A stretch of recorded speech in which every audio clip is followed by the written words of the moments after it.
great as well. And Asia. Asia, so good. If you could get a pep talk from any player.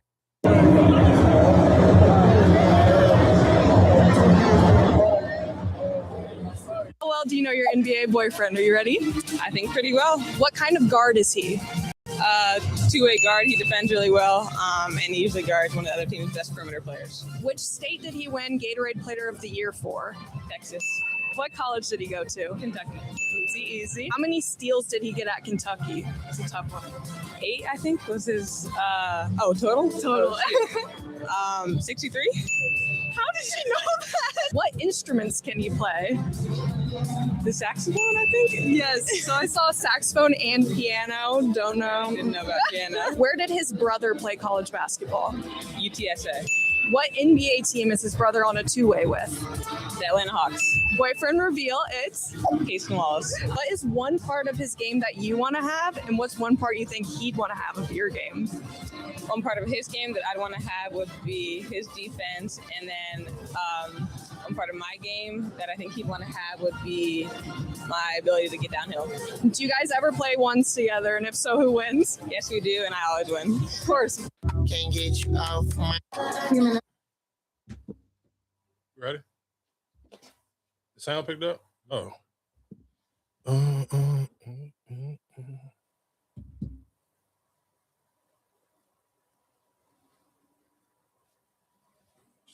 It's straight. I think it's all clear.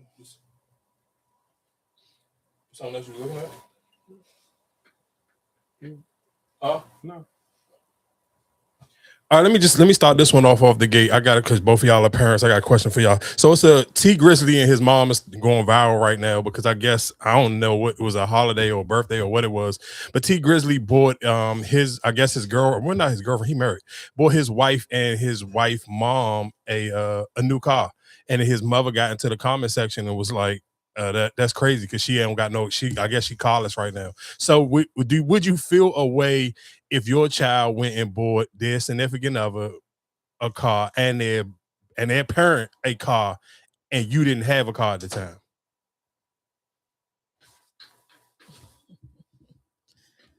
I probably would. I mean, the wife is understandable, but I mean, I don't know. I feel like it's to be expected. But I think that this conditions is why don't I have a car? Is it a reason why you just don't want to buy me a car, or is it a reason why I don't have a car? I don't necessarily know what the backstory is. I just seen him. All I seen him post or respond to her thing in the comment section was, I say yes to everything else, and the first time I say no, it's a problem.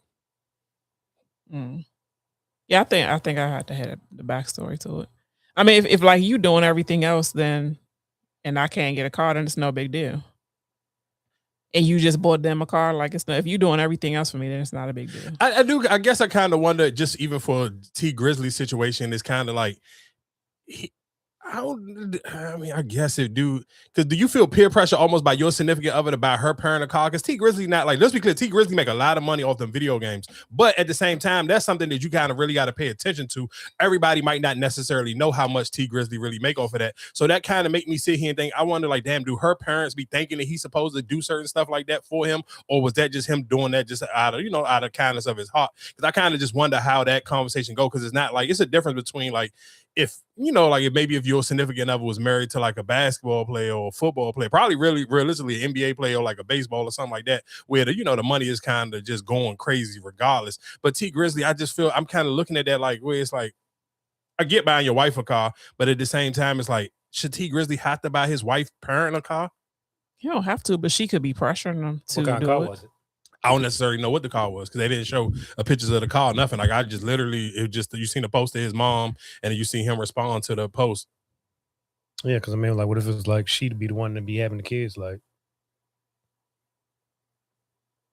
so like if he bought her, like, man, not necessarily a soccer mom car, but something, a car where she can pick up majority of the kids, they can kind of move around if they got activities and stuff. I mean, I guess I just was kind of wondering how that conversation went, because it's like T Grizzly's not like, he ain't like Drake or somebody. Like, all right, he bought me a house, but would you be mad? Like, do you really need a car? You know what I'm saying? Like, I mean, that's my question. That's why I honestly don't know the answer to that one. To be honest, it's just like, because it's like I don't know what him and his mom dynamic really is. Like I don't necessarily know. And I mean, I feel like I done heard him rap about his mom a lot, so I don't necessarily know like what the case. Or he may have bought her a car before, and then she may have crashed it, or she may feel that car's I don't necessarily know. But she just says she's carless, and you sitting here buying 2 brand new cars. That to me is just kind of like. I feel like if you, especially if you're gonna post it, like if you're gonna do it and nobody don't know, then cool. Just, I mean, it is what it is. But if you're gonna sit here and you know for a fact your mother don't got no car, you cannot sit here and buy your significant other mother a car and don't get your mom one. Because you kind of almost just gotta be circumstance. Like maybe her license is suspended or something. You know, it could be reasons why he didn't get her a car. So I think it's kind of circumstantial.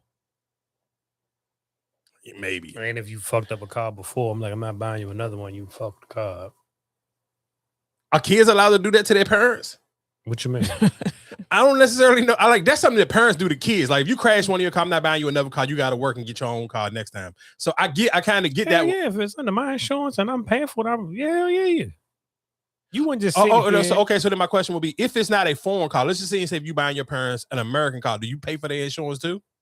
Or would you sit here and think that realistically they should be able to pay for their own insurance because they bought their own car, they would pay for their own insurance? Like if I'm just buying you just a regular, let's just say like a Chevy Tahoe, like your parent, like if I do that for my parents, I feel like you should be able to afford your own insurance. I got to pay for the insurance too.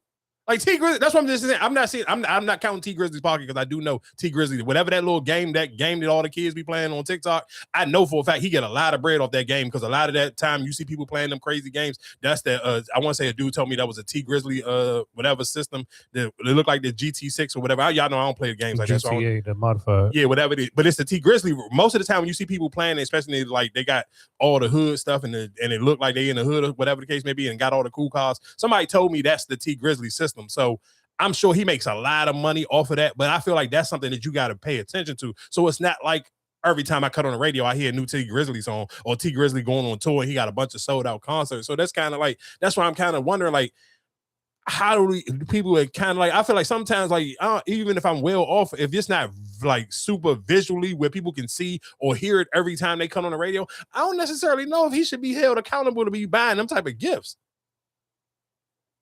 And that's why I kind of question, like, if you put it on the gram or you put it on social media so your mother can see it, you know she ain't got no car. Would you accept it if you was the parent? If you're the parent, you know he ain't got like that. Would you accept it? But yeah, I'm sure they're not gonna count his pockets. Who ain't nobody gonna count his pockets? Ain't nobody gonna turn down no gift neither. But if you know he ain't got it like that. I mean, like, I don't know because I don't know if he don't got it like that. But you as the parent, you know your kid spending how he is with his money. So you just saw he just bought this for that girl. And all that, like you like, nah, you don't need to buy me. You know, it just depends because, like I said, I don't necessarily know. I've heard I can't just really remember off the top of my head like how in depth him and his mother relationship is, but I know that T Grizzly, him and his mother got a decent enough relationship where I'm sure he has bought her a car before, but I don't necessarily know if like maybe his mom still feel like sometimes that mother and son relationship where you feel like you ain't supposed to do for anybody else before you do for your mother. But if you're already doing for her. Yeah, I guess that realistically, that's the bigger, that will be the bigger takeaway, and that will be the bigger point, I guess. Because it's just like kids, like, all right, I tell you yes to everything, and this one time I tell you no, it's a problem. It's the same thing.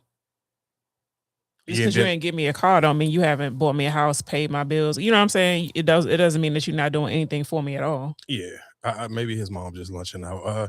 Real quick, I mean, I guess this week it will be one of those weeks where people, you know, like when I first started podcasting, a lot of people always be like, "Oh, what made you want to do a podcast?" Well, this week is definitely just the heavy on the Gucci Mane and Pooh Shiesty conversation because I think majority, if you listen to enough podcasts, I feel like you kind of hear the watered down version of the Gucci Mane and Pooh Shiesty take because I think most podcasters are from New York. Like the popular ones that everybody listen to. So most of them aren't real Gucci Mane fans. So you don't have no real investment. You kind of looking at this and having a conversation like in a super old person where it's like, but Gucci Mane is the same person that used to be signed to a label before. I don't necessarily know. I think some of y'all should do your research. I know it was like a hot topic, and I say this all the time. Sometimes you don't have to be the first to have an opinion. And I kind of I was very disappointed in but again, like I said, most podcasts that I listen to, majority of those people are from New York. So I'm not assuming that they are like real Gucci Mane fans. But I would tell people just do your homework. All you gotta do is go on YouTube, put in Gucci Mane and put in Big Cat. That's all you got to do. Like Gucci, this like, so for people to sit here and make it seem like Gucci is just some innocent citizen and he ain't never had that same type of energy. I think you're misguiding your audience and you kind of lying to yourself, because Gucci Mane had that same type of energy for when he was originally signed to somebody else, and he was signed to a street dude. He was signed to when Gucci Mane first came out, he was signed to a label he was signed to a CEO. His name was Big Cat Records. You can go listen to older Gucci Mane. He used to big him up, and then when they had their fallout, Gucci Mane was going crazy on him, talking about how he was going to violate him and do all those other things. So again, I think sometimes when we had these conversations, we making it seem like, again, like I said, maybe some people just not familiar with Gucci Mane catalog, and you're just not familiar with how Gucci Mane has previously gave it up. But I see a lot of people sitting here trying to make it seem like he is some like, oh, y'all almost treating Gucci like he a pastor. Like Gucci Mane was literally just a few years ago sitting on stage across from Jeezy and told Jeezy to dig his homeboy up. And then literally just a couple of, like, maybe I'm talking about literally not even 3 months ago, he just did an interview with Big Bank, and they was talking about, he was sitting here saying, man, I'm glad that Jeezy took the high road because it would have went super left because where I blacked out to. How you can't tell me somebody could talk like that and then I'm supposed to feel sorry that some youngins sit here and crashed out on him? And again, and this is the reason, and this is my bigger point. And this is just where I feel like New York people are just soft. Y'all the same people who sitting here, this is how New York people carry it. Oh man, I'm so mad the Stove God Cook can't put his music out. I don't know what his label situation is, but I hope eventually it'll get soft. The South niggas is not going for that shit. That shit, that's what y'all sound like. That's what y'all sound like. A week ago, y'all was crying for Stove God Cooks, DaBaby to put his project out. He couldn't put his project out last Friday because whatever his label situation is, though, everybody is not just going to sit back and let people just play with them. I don't necessarily know if y'all really listen to Pooh Shiesty music or really, again, go on YouTube. That's why everybody be super crazy on Trap Lord Ross. He be doing this homework for y'all. I don't necessarily know why people think that these people, just because you may value money a certain way and feel like I wouldn't throw my life away, dog. I don't know where y'all live at, but I live in the DMV area. You can literally, I watch somebody in Montgomery, and I'll play the news clip in a little bit. Dog, Montgomery County is one of probably the safest areas you could possibly live in. I watched two young niggas go inside of a grocery store and tear it up in Montgomery County, and y'all sit here, I don't know what y'all do. The world is serious outside. I don't know what you think, because a nigga got you. Most people cannot, unless you a Pooh Shiesty fan, you can't name me more than 3 Pooh Shiesty songs. So why the fuck do y'all sit here and think that this nigga got so much money, or that he's supposed to not give a goddamn about Gucci Mane playing with him and keeping him in a contract he don't want to be kept in? And that'd be my point, when people just be like, what are we talking about? Like, what world do we live in? Like, it's 2026. Do y'all pay attention to what the real world got to offer? You think because I have 3 rap songs that you may know, and I feel like I'm pushing it. I feel like the average person probably only know 2 songs. You probably know Back in Blood, and you may, if you really just hipped into new music, you may know the First Day Out. But most people probably only know Back in Blood. So why y'all making this nigga like he is like, you watch Jay-Z crash out, or you watch Kanye crash out on Jay-Z? That's not what happened. You watched a street nigga crash out on a former street nigga, and he thought realistically he was going to keep the same energy of what a street dude was supposed to. That's what Gucci told me. Gucci literally just said 3 months ago, Jeezy did the right thing by sitting here taking the high road because it would have went left.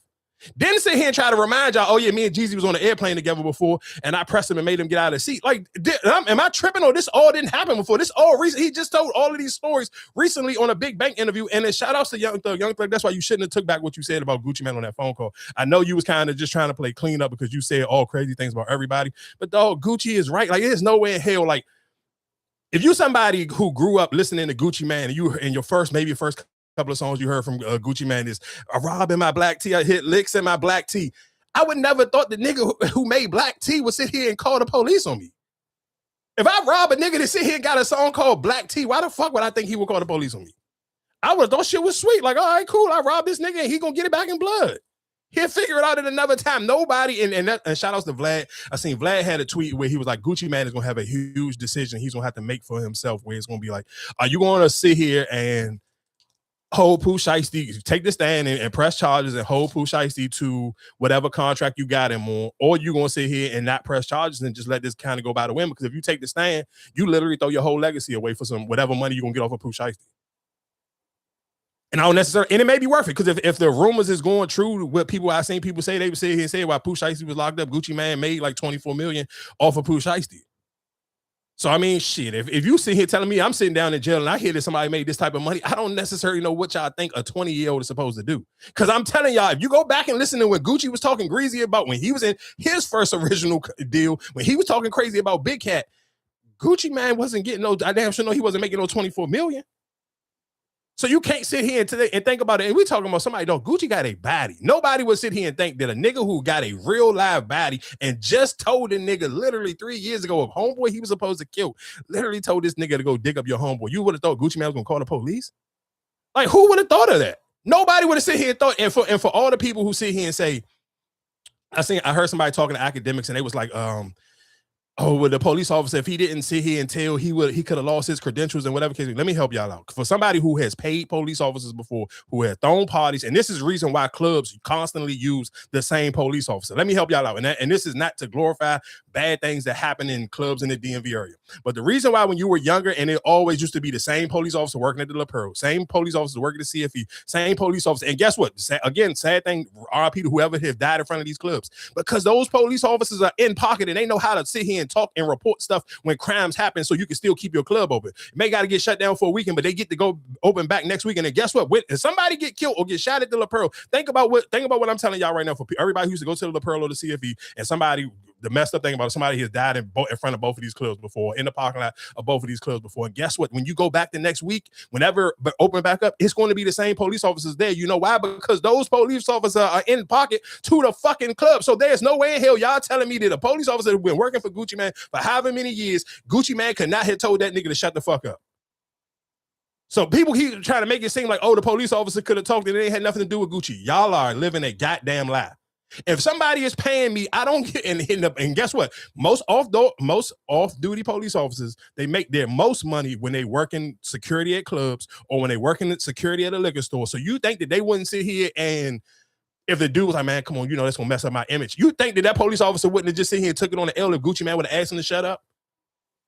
I think a lot, and that's why, again, sometimes when we talking about I know a lot of people just haven't lived enough life and haven't done enough things. So some of this shit, y'all just be talking out the side of your ass and you don't know what you're talking about. I'm telling you, as somebody who has paid police officers, somebody who has went to it, and when they had almost city council meetings and they try to shut the club down, I watched the police officers who work these events speak highly of the club and make sure that they use the right words to keep these clubs open. It happened multiple times. I'm not sitting here telling y'all something. If you live in the DMV area, you know for a fact, and it's sad but true, enough niggas that got smoked in front of that La Pearl for that motherfucker to keep opening back up. How you think it kept opening back up? And them same police officers always was working right there. That wasn't just some hyping stance like, it just accidentally happened and these same police officers working here. No, because they're in sync with the club owners. Why? Because they one hand wash the other. So if Gucci Man didn't want that police officer to sit there and say nothing, he wouldn't have said nothing. So again, I get where and I understand, and people I know just again, this is my part where I hate like the hip hop media conversation. Anybody who be like, Pooh Shiesty's just an idiot, that's a stupid crime. He didn't show shit. Only thing you can sit here and say is he moved around on an ankle monitor, but he was on house arrest in Dallas in the first place. He wasn't on house arrest in Memphis. So again, I hear what y'all sitting here saying, but that's like you go on a crime, commit a crime with your phone on you, period. You still can get tracked down. I just think that a lot of y'all just sit here and be thinking all these rap niggas is just fake and fraudulent. I don't know where y'all live at. I live in a DMV where these little niggas is actually going to jail and killing each other daily. And that's why I don't never talk about none of their music. Because niggas really be living their raps. And I think so many people who are just, oh my God, I can't believe somebody. You just don't think that your favorite rapper probably just don't live their raps. But if you listen to enough of these young, newer niggas, these niggas really be living their raps. And if you listen to that first day out, damn near, I feel like Pooh Shiesty damn near almost did a pull to YMW Melly. He almost sit here and rapped about the crime before he committed the motherfucker.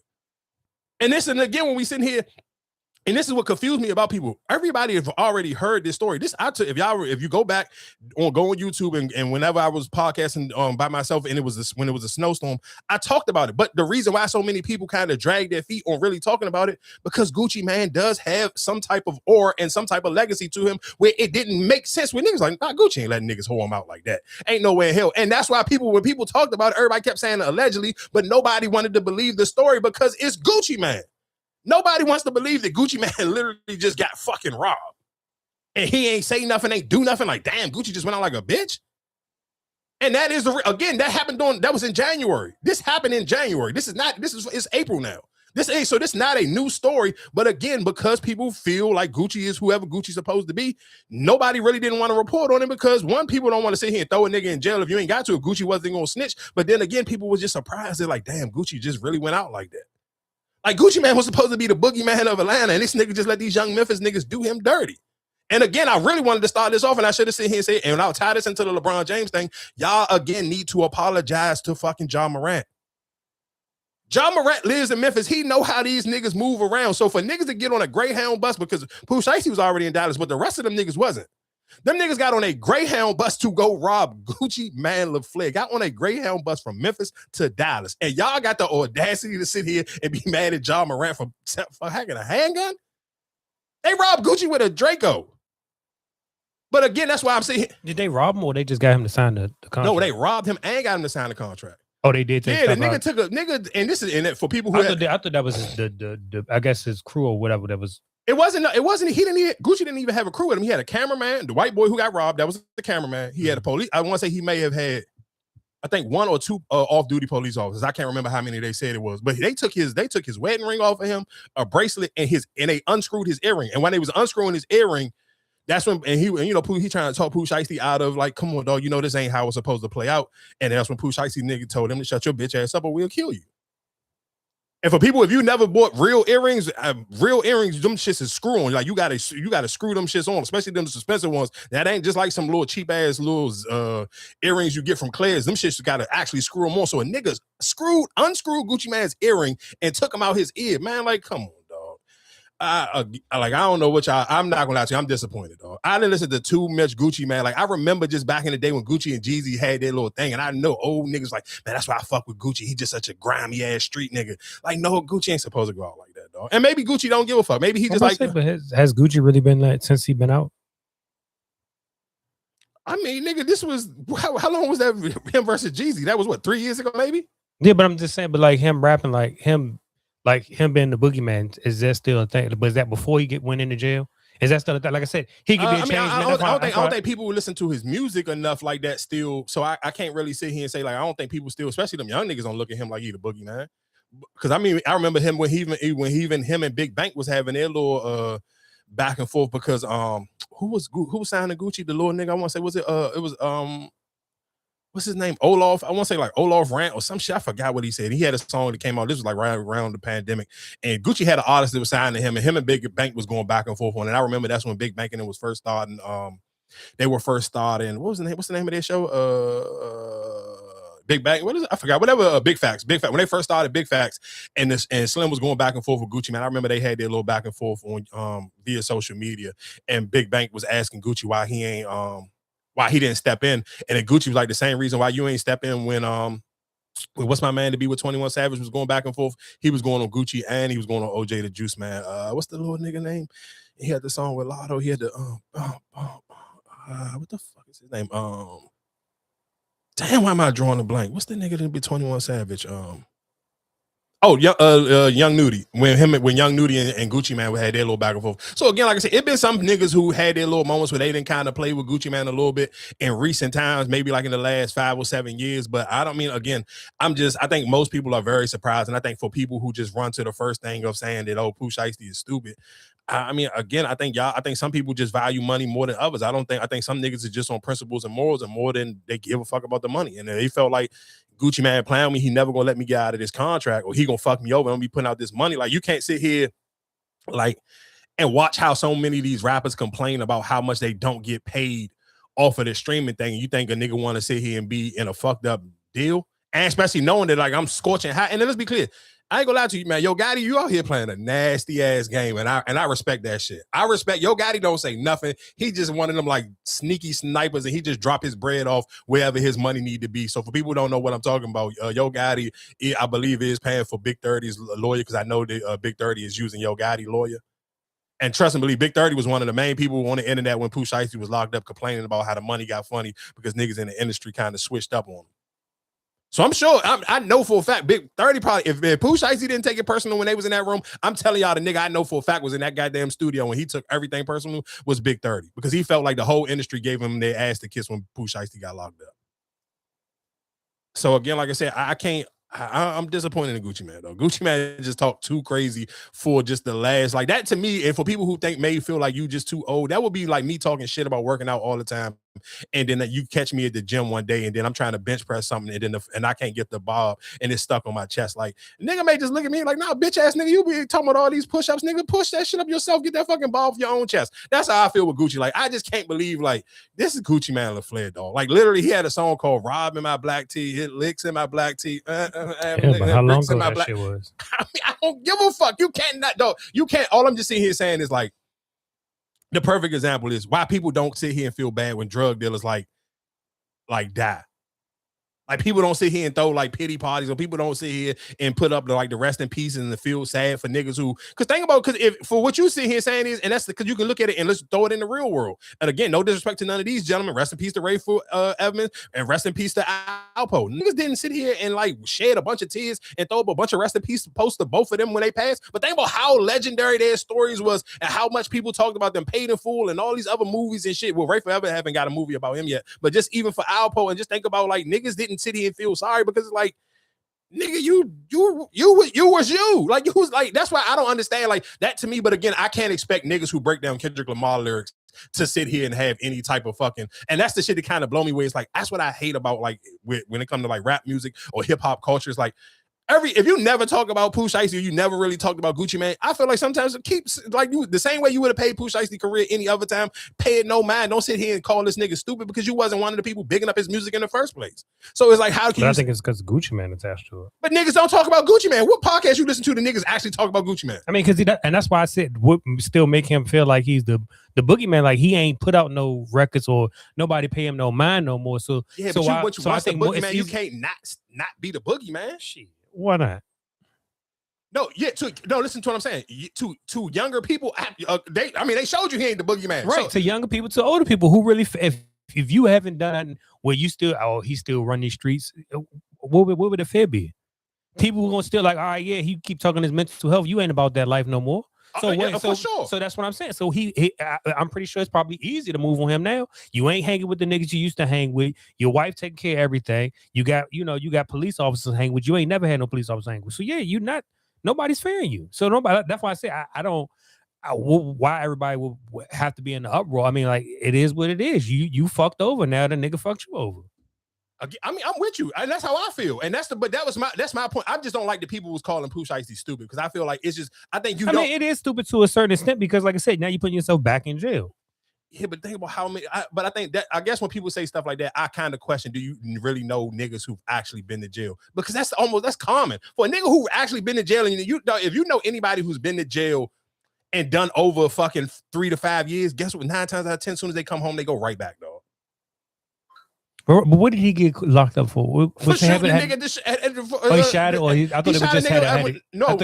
2 things happened. He had a gun on. He had it raised. He pointed the gun in the club. And during the pandemic, right? That was during the pandemic. Okay. And right at the beginning of the pandemic, he shot a nigga when he was buying some shoes from him. Oh, okay. So he kind of let you know he gonna let his gun blow. And I mean, not even just that, it's Memphis. And that's why, again, when we get into the LeBron James conversation in a minute, that's why I just sit here and say, I think a lot of y'all need to apologize to John Morant. Because I just don't understand how y'all sit here and think that like a nigga can see this type. Like, imagine if you play for the Grizzlies. And it's a difference, but we're not talking about the fucking 6th man or the 7th man or the 12th man on the bench. We talking about the franchise player. Dog, if you can watch how these niggas don't give a man, rest in peace to Young Dolph. You watch niggas kill Young Dolph. You watch niggas get on a Greyhound bus and rental cars to go rob fucking Gucci Mane LaFleur, and y'all think the niggas was gonna give a fuck about John Morant? Y'all niggas should have been passing job fucking pistols. Cause obviously these young niggas in Memphis don't give a fuck about nothing. But again, like I sit here and say, it's two type of people in the music industry. It's you soft New York niggas who sit here and cry for Stove God Cook to get out of his fucking contract, and it's them down south niggas who don't give a fuck.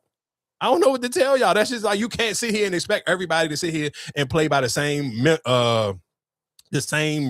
principles and morals that some of y'all do. Some niggas just not going. But I think like I asked you this before. Like, what would make you sign to? I mean, we didn't talk about that before. We didn't talk about it here. Who again? And shout out to Asian Dog, because Asian Dog came out and said something. Another young lady, matter of fact, somebody sent me a joint of this girl on TikTok, and she sit here and said, "Let me play this clip." This young lady who used to be signed to 1017. Y'all painting a picture out to make it seem like everybody. I heard the church got music on it. But anyway, it was a girl who used to be signed to 1017. And she came out and basically was sitting here saying, y'all mad about people coming out or speaking on, or especially Asian doll speaking up for 1017. It's so many people who've been signed to 1017 and they're not even here no more. Again, rest in peace to Big Skull. Rest in peace to the young lady. What was her name? I want to say her name is Enchanted, and that was a young lady did what's my girl name? Mona Leo was rapping about in one of her songs. And who else was signed to them that passed away? I done seen this shit go up and down the timeline. I should have screenshotted it. But Gucci Mane had a lot of people signed to him who passed away or even got locked up. But again, real quick, I'll run down this list of Pooh Shiesty stuff. He blew up in 2020. Same year, he robbed and shot a dude over a sneaker deal. 2021, pulled out or shot at somebody inside the club in 2021. 2022, he ended up doing 5 years. Got released in 2025, so he basically only did 3. Came out, put out a hit single first day out, set up a label on, robbed him in 2026. I mean, it's just who he is. I think people who like, and I've seen a lot of people sitting here saying Pooh Shiesty is who y'all think NBA Youngboy is. Again, like I said, I ain't mad at Pooh Shiesty because I don't necessarily know. I think even if you kind of take it out of the music business situation, I think a lot of people sometimes when you sit here and just think about how mad you get at your job or get mad at people who you work with or get mad at your boss or stuff like that. I mean, of course, maybe you have the mental capacity not to go to work and sit here and shoot up the junk, but we done seen too many people do it in other occasions. And I think that's why sometimes I mean, of course, we live in America. People put entertainers at a higher pedestal, but I think realistically, you see regular people do it all the time at jobs. Like, and that's why I kind of just don't, I think just because you feel like what you would do if you was in that situation, you wouldn't carry it that way. But I mean, I'm sure it's endless people who go to their jobs and shoot up their jobs, and you wouldn't do that neither. You can't see here. Everybody's mental capacity ain't the same, so I don't necessarily know what to tell niggas. Like again, I do want to play my lawyer lady because she kind of she just do her better breakdowns in it. But again, this Gucci, man. Like damn, Gucci, you went like a whore. I'm not a lawyer, but watch this. To a new development tonight in the arrest of Memphis rapper Pooh Shiesty. He and 8 others are charged with kidnapping rapper Gucci Mane. Shiesty's father, Lontrell Williams Sr., and another Memphis rapper known as Big 30 appeared in federal court today. Action News 5's Caitlin Miller was in the courtroom in downtown Memphis. So Caitlin, fill us in. What happened today? Yeah, Joyce. So they're actually still in there. But what I can tell you is that a special agent from the FBI, Marcellus Hobbs, from the Dallas Violent Crimes Task Force, took the stand. And defense attorneys for Lontrell Williams Sr., Pooh Shiesty's father, and Rodney Wright Jr., also known as rapper Big 30, asked Hobbs a key question. Is there any hard evidence, like video surveillance, showing either man possessing a gun or threatening anyone? And Hobbs said no. He also testified that no concrete evidence was found in Wright's car or Williams' homes when they were arrested. But even so, the judge ruled there is still probable cause for both men and all defendants who appear today based on cell phone data, outside surveillance video, and victim statements that stand uncontested. Right now, we're still waiting for the detention decision, so we're watching to see whether they'll be held or released as we move forward. Again, this was a hearing for a judge to determine bond and to determine if there's enough probable cause for the case to move forward. And so in this case, a federal agent took the stand to testify about some of the evidence they have against the defendants, and apparently some of the evidence they don't have. So while it's clear the agents have evidence that places the defendants at or near the location of the incident, they don't have any hard evidence for more than that. And before you ask about a video of Gucci signing the release paperwork, the criminal complaint specifically says, quote, Wright pulled out a cell phone and purported to record RD signing the paperwork while being forced to say that he, quote, released Williams Jr. from the contract. And the little 2 at the end is a footnote. And the footnote says, quote, according to BP's statement to law enforcement, he witnessed Wright pointing a cell phone at RD inside the recording room, but assumed at the time that Wright was taking pictures for social media. So the language here seems to be what's key, and that it says Big 30 purported to record. Purported, meaning appeared or seemed to be recording. Now, the streets are saying there is video of Gucci signing the paperwork, but at this time, the feds are saying they don't have it. So this really could come down to testimony from the victims. But I'm not a lawyer. And clearly, the real lawyers are already doing what lawyers do. So we'll see what happens. Oh, and the judge confirmed there is probable cause. So the case is moving forward. So basically, the probable cause down. The probable cause is to get him out of the contract. Yeah, but right, if you admit to signing it, is it that? So that will basically why Gucci would have to go testify. So that's why I'm sitting here saying, if you Gucci man, do you get on? No, you are Gucci man LaFleur. I'm telling you, y'all think niggas want to cancel Kanye and all these other wild niggas for shit that people really don't give a fuck about what they said. If Gucci man get on that stand, dog, I guarantee you that this nigga music will get deleted. Niggas will be burning t-shirts, throwing out there whatever mixtapes they still made out of him. Niggas may go print mixtape covers just to burn them again. Like Gucci man LaFleur cannot get on the stand and testify and point at fucking Pooh Shiesty and Big 30, dog. He can. You cannot, dog. He don't do shows no more. So I don't give a fuck. You can't post in the community for all these years and tell us you the biggest gangster from Atlanta, and now you gonna sit here and no, man, you can't do that, dog. Take your L like a fucking man and just keep it moving, dog. Like hell no, you can't do no sucking shit like that.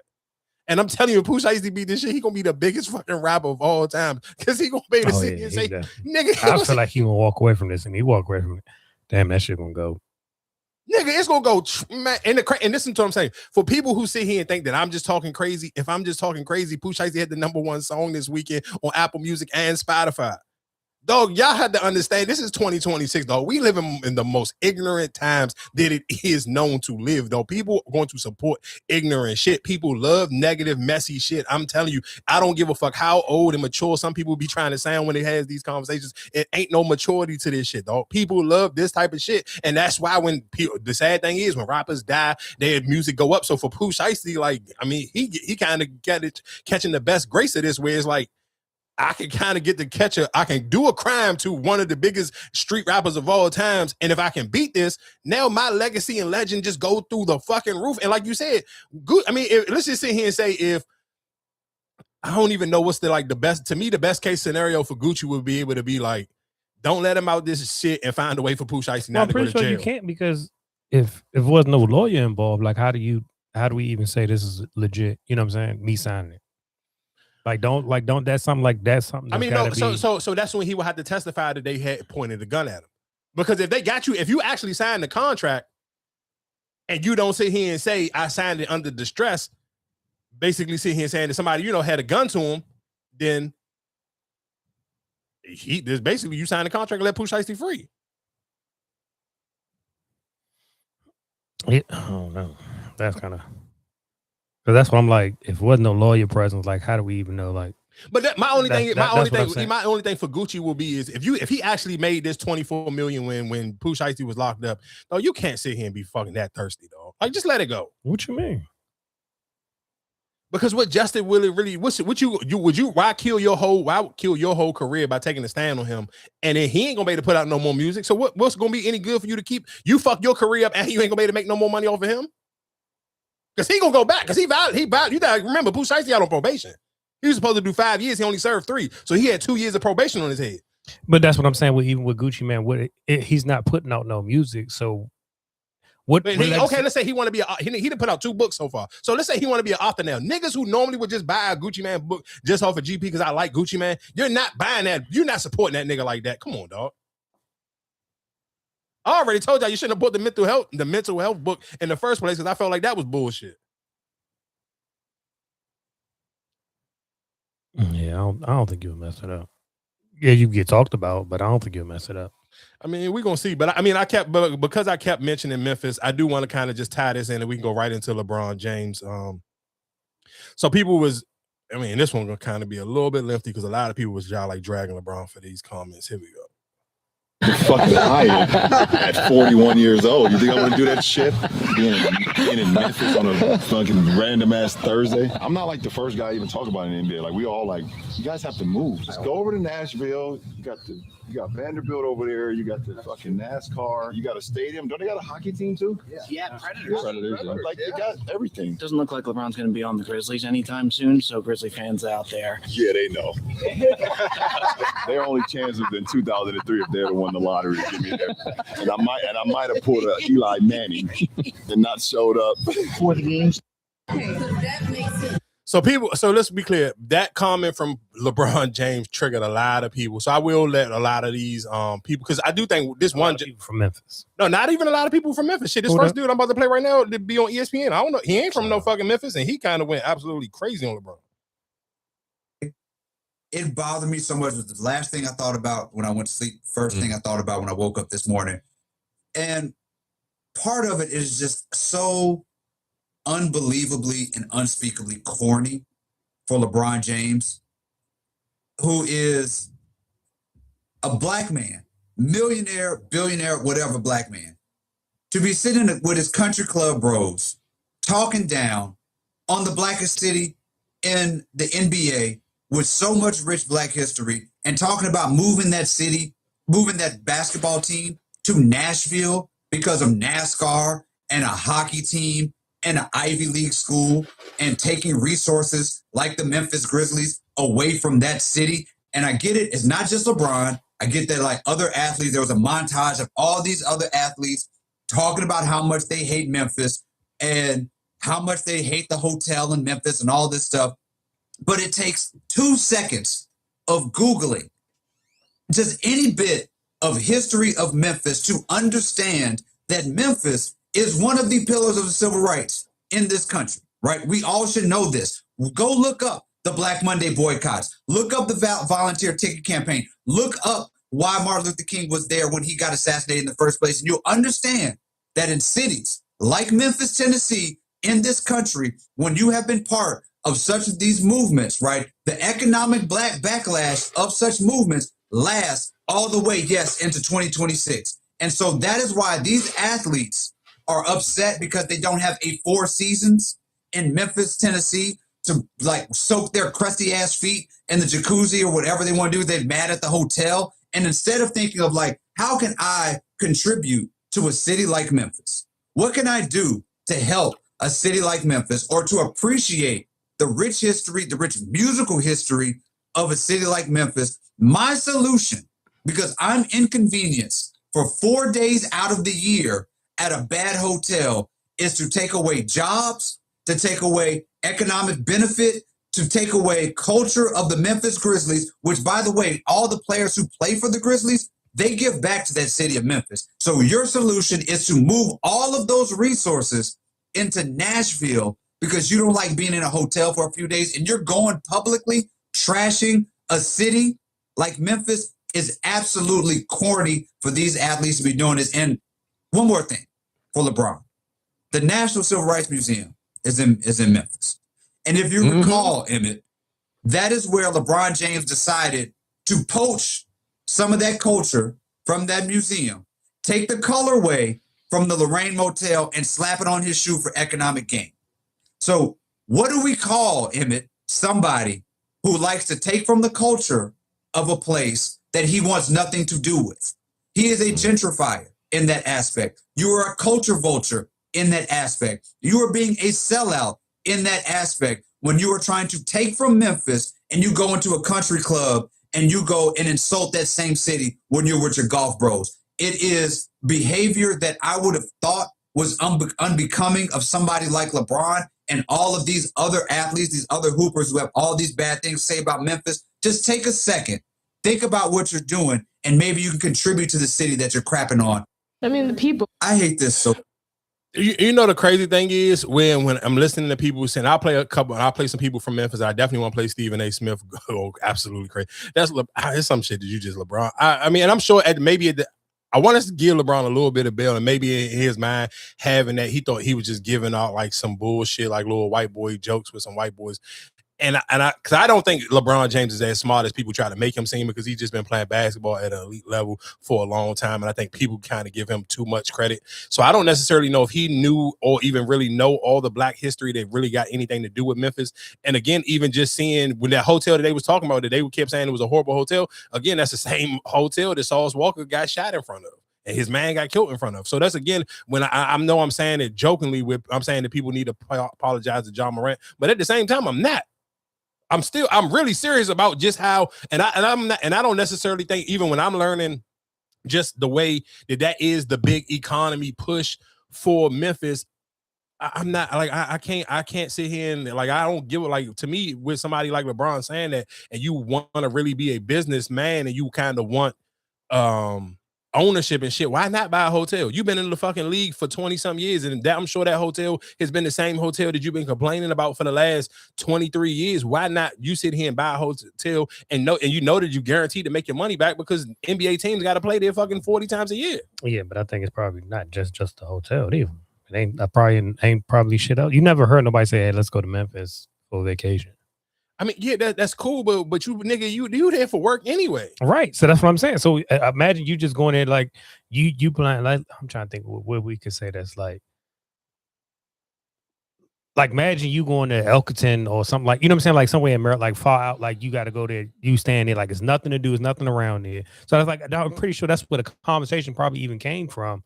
It's like, well, I don't. Who wants to go to Memphis? You know what I'm saying? I'm like, it ain't no clubs, it's nothing to do there. Like, I'm in bed, no gambling, no nothing. Like, yeah, but I mean, then again, that kind of would make me sit here and question like a lot of the shit that these niggas complain about. Like, you trying to be out and be funning and doing all that when you supposed to be coming to play to win.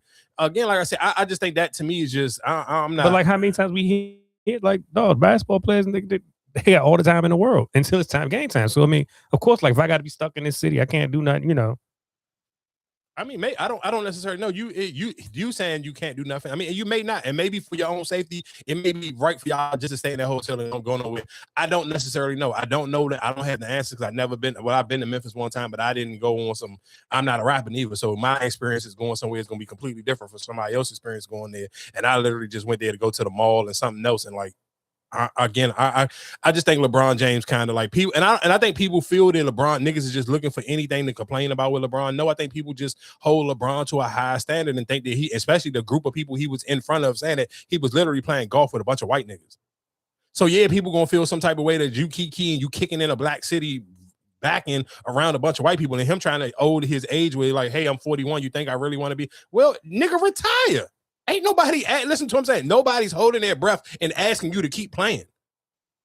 So for you can't use that as an excuse where I'm 41. You think I really want to be hanging in Memphis? Then retire, nigga.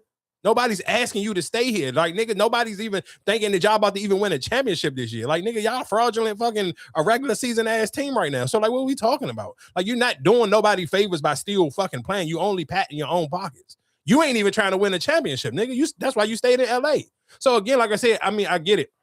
I can be a LeBron fan, but you can still call LeBron out just on some bullshit that he shouldn't kind of be just like what do you get out of shitting on Memphis though?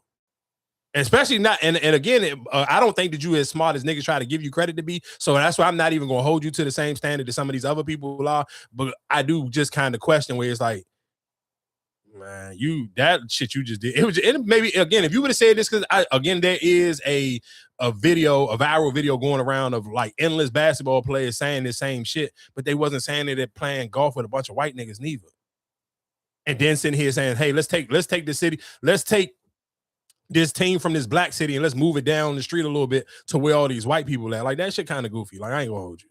And especially to see how many Memphis rappers pull up to the Grizzlies games. And again, and then LeBron opened the door for niggas to shit on Cleveland because at least Memphis do got endless and they do pull up. GloRilla was just there over the weekend with her dad. Yeah. And Project Pat was performing. Yo, we just seen Yo Gotti and Moneybagg Yo when Ja Morant was healthy and they was making the playoffs, nigga. All the niggas was at the games. But right, but we was the same people kicking it like, oh, we need the Wizards need to go to Virginia because the shit that they be doing. Like I said, people like you get. Yeah, but I think it's a difference because even sitting here saying they go to Virginia, we go to Virginia. So that's not I don't necessarily. I think it's different. You can't compare the two because it's still the DMV. We still call it the DMV. We didn't sit here and say take the Wizards to fucking take them to Richmond. You said take them like Arlington or Alexandria. Like niggas wasn't sitting like. How far is Memphis? I mean Memphis and Nashville. It may be the same. Nah, it may be like an hour or something. But then it's a difference because the same people can't travel it neither though. So like, let's not get it twisted neither. Like, let's not make it. If you see here saying people in Memphis is already kind of poor and hanging on, I'm sure that a lot of them probably don't even drive to Tennessee. Because I said that a million times, even about when I was like, damn, I wonder why Yo Gotti or Young Dolph and them don't move to Tennessee when they was beefing. Why are y'all even still live in Memphis? So again, like I don't think that drive is as close as you may think it is. I don't think it's like, and I don't think people in Memphis I don't think people in Memphis move back and forth like we go to Tyson's Corner or you go to Pentagon Mall. Like 3 hours. It's how much? 3 hours. Yeah, so that's a huge difference. We talking about nigga, you can get to Arlington or fucking Alexandria. It depends on what part of DC or what part of Maryland you in 15, 20 minutes. It depends on the traffic. And if it's crazy traffic, you can get there in like 45 to 50 minutes. And the train still go there. So it's not like you gotta think about it. So you saying that's a 3-hour drive. Ain't no train going there. So they completely lose their money. So if it's people who work there, because guess what? People who work at the Verizon Center right now, if they was to move to Maryland or Virginia, those same people could still work that same job. Yeah, because I mean they still got stuff going on in the venue. It's like just because the basketball team not there, they still got, just like in Seattle, they still got stuff going in that venue, right? For sure. Yeah, so that's what I'm saying. I mean, you're not. I hear because it's LeBron saying it, but at the end of the day, I'm like, he's just giving his opinion. I mean, it's not like, the NBA about to just pick the team up and move. I think that's the problem with a lot of people, how y'all value celebrities' opinions. Like y'all just thinking like, oh, just because he says like, all right, it's about the. I think a reason why people feel that way because LeBron was one of the main people that was using his voice to sit here and promote Vegas to get a team, and they got one. Yeah, but I don't think for you to sit here and talk about it and say, hey, we want this team out of here. I think it got to be more something dramatic, for it. No, I get what you're saying. They got to be more dramatic, but I do think realistically, I don't think you can't disvalue how popular and how strong I'm about to say LeBron voice is, though. He still has a very popular and very loud voice. I don't think niggas is just sitting here saying, yeah, because he's a celebrity. Yeah, you are a celebrity, and you've been the face of the league for the last 20 years, and you sitting here shitting on one of the only black cities. All right, so what you think they're gonna do if John Morant leaves next year? Then they don't have shit there, so it's like, well, who gonna even buy the tickets? I mean, I get what you're saying, but that's the Grizzlies' fault. You can't sit here and tell listen. Guess what? People in Memphis wasn't the people sitting here trying to boycott and fucking hang Ja. You ain't never hear nobody from Memphis sit here and crucify Ja for having a gun. That was the league, and that was fucking the Grizzlies. That wasn't him. That wasn't the people who was going to the game. You ain't never see. Again, we going talking about Pooh Shiesty. Pooh Shiesty, when he came home, he did one of them little complex sneaker jumps. Guess what he did? Bought a bunch of pair of Ja Morants. That's not them saying that. All of them niggas who from there, they all then rapped about Ja Morant and go to Memphis games. So that's not them. That's not the city. That's the Grizzlies, the actual organization who then fucked over Ja Morant. So you're right. If they do lose fucking Ja Morant, well, who the fuck gonna come and see them? Nobody. But that's not nobody else's place. If I'm not from there, I'm not about to sit here and be campaigning for somebody to sit here and lose their fucking teams. Like, come on, dog. To me personally, and the reason why I can sit here and feel that strongly, if you ever go past the Nationals game and see how many black, and I'm not fuck the Wizards, fuck the Commanders, any of that. Go past the net, because I feel like, I don't know why, for some reason, maybe just because I see it, it'd be so many black people who work at that goddamn Nationals baseball game. Like, I won't never even, like, when I see how many. Make a look at Wizards. I wouldn't believe it. But that's my point, though. So is it? But I'm sure for the same. I'm sure for people who live in Memphis, they feel the same way. I'm sure it's that many black people that work there. So every year during the Nats jump, like it literally be so many people from all ages, super old black people that work there, young black people, middle, every age group of people who work at that Nats stadium. I don't talk about baseball anyway, but I would never shit on the Nats because there's so many people who sit here and that's where they work there for how many baseball games is it? Like 80 something games a year. So you sit here saying they got 80 different opportunities to make money, especially from the spring to the summertime, and if they got a good season, they can go all the way into fucking October. So again, like I said, I get what niggas saying. It's like it's just LeBron James, but at the same time, yeah, it's not LeBron. We can't just make it like LeBron James just some regular ass basketball player. Neither that ain't the case. Like again, but let me play Stephen A. and let him go crazy real quick. Anytime Stephen A. can get the opportunity to shoot at LeBron, he gonna shoot. Knowing the cameras are rolling and videoing you without any regard for what kind of effect that would have on a black populace is problematic. Especially when I don't know if it was your sneakers or whatever it was that you just finished promoting months ago about Black history and Martin Luther King and civil rights.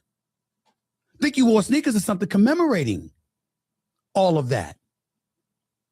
When I spoke about what this city needs in order to look out for the vast majority of its citizens who happen to be black that are living there. I did it right here on the mic and the cameras, with the cameras rolling.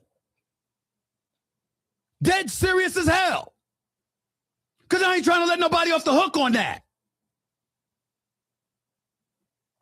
I wasn't dressed in shorts, lollygagging on a golf course with a bunch of peeps that don't look anything like the folks that reside in Memphis. That's where it was foul. That was my take on it earlier this morning. That is still my take on it today. LeBron wasn't all wrong. LeBron said some very wise and on point things about that. But other stuff was foul, particularly how flippant he was in saying it without any regard or sensitivity to black folks in Memphis, especially when he's got his I Promise school in Akron, Ohio, specifically designed to help uplift and improve the lives of black individuals and beyond from impoverished neighborhoods in that area. He clearly has sensitivity to those folks from his hometown. One would like to believe he has the same level of sensitivity to those folks everywhere.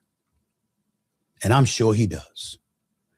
It just didn't look like that on the golf course with a bunch of white boys surrounding him. Optics matter. Appearances matter. And words coming out of LeBron James' mouth about such a sensitive subject required a little bit more seriousness to the subject, not just as it pertains to his words, but also his surroundings. Listen, so and I think one thing the celebrities will learn, if you haven't learned from Chili, if you haven't learned from Nick Cannon, black people are going to be oversensitive for the next couple of years, because it's like, dog, we feel like, especially when it comes to our black celebrities, like, nigga, we all we got, and you know what we go through. If you come from where we come from, niggas don't want to see you kikiing and cackling with a bunch of fucking white people every time they turn around. Like, why? Again, when I sit here and say it with Jay-Z with the GQ shit, it's like, LeBron, you sit here and like, why the fuck are you even doing that? Are you LeBron James? Like, nigga, I think sometimes with people, like, if you're gonna do that type of like key of like whatever little golf shit and that's what you want to do, I'd rather see you do it with a bunch of black people. I'd rather you sit here and go do it with like Joe Budden and them. Do shit like that, or do it with Gilly the Kid and them. Like, niggas don't want to sit here because these white motherfuckers ain't the niggas who sit here and was championing you and ain't the people who was sitting here protecting you when that lady told you to shut up and dribble. Or when motherfuckers spray painted your house and did all that other shit. Like, that's the point. Like, when shit is, and I think that's the thing that black people and black entertainers got to remember. When shit get rough and you looking for people to support you and jump out the window and crash out for you the same way, i.e. how the way people just did for Dawn Staley when her and the dude from the coach from Connecticut got into it. Nigga, your people gonna always ride for you. So people do look crazy when they be like, damn, every chance you get, like, nigga, why you always just running and parlaying with some white people? And I ain't sitting here saying that's what LeBron do all the time. But again, going back into the Jay-Z thing, sometimes like niggas want to see you kind of like champion and get your own people a one up. If that's what you really wanted to do, if you wanted to do, I'm sure you could go find some black people to sit here and play golf with, and y'all could do that same little whatever the fuck you just called yourself doing with them white boys. Niggas is gonna feel some type of way, and people gonna call you out on it. I do want to play this lady from Memphis, and then we get moving to Trick Daddy or something else. Where was the lady at? Just.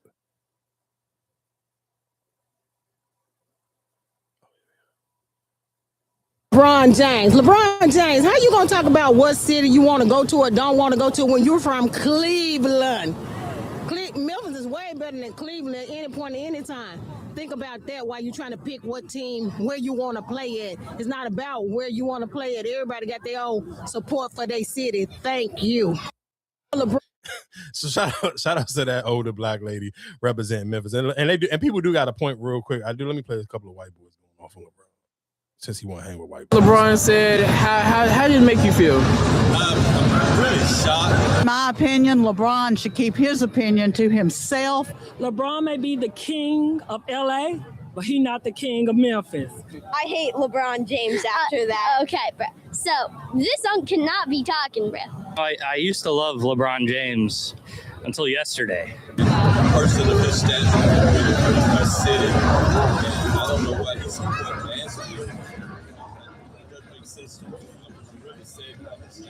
I don't see what he finds a problem with Memphis. He don't come from no better than Memphis, and he needs to keep his mouth shut and stay at home. LeBron James, how you gonna talk about what city you want to go to or don't want to go to when you're from Cleveland? Memphis is way better than Cleveland at any point at any time. He can go home to his $1 billion mansion or whatever he wants, but no, it's not Memphis. And Cleveland, Akron, yeah, it's not Memphis. Maybe he was good in his prime, but can we get this uncle to Hey, retire? this little white boy wanted to slide that motherfucking N-word so bad. He was trying to check the temperature. This little white boy, go on, say cheese. This little white boy wanted to get the N-word off so bad on LeBron James because he kept cleaning it up and kept calling him this little unk. He wanted to call LeBron a fucking nigga. Little white boy, I would have gave you a pass that day to let that motherfucking N-word fly. Because that unk, you kept throwing unk in there and that unk didn't come and roll off your tongue like it wanted to. You kept hesitating, thinking like, damn it, can I say uncle? Should I call this nigga LeBron a nigga? But again, yeah, LeBron, you tripping because nobody wants to fucking go to Cleveland. You didn't even want to stay in your own fucking hometown. So you got the audacity to sit here and talk shit about Memphis.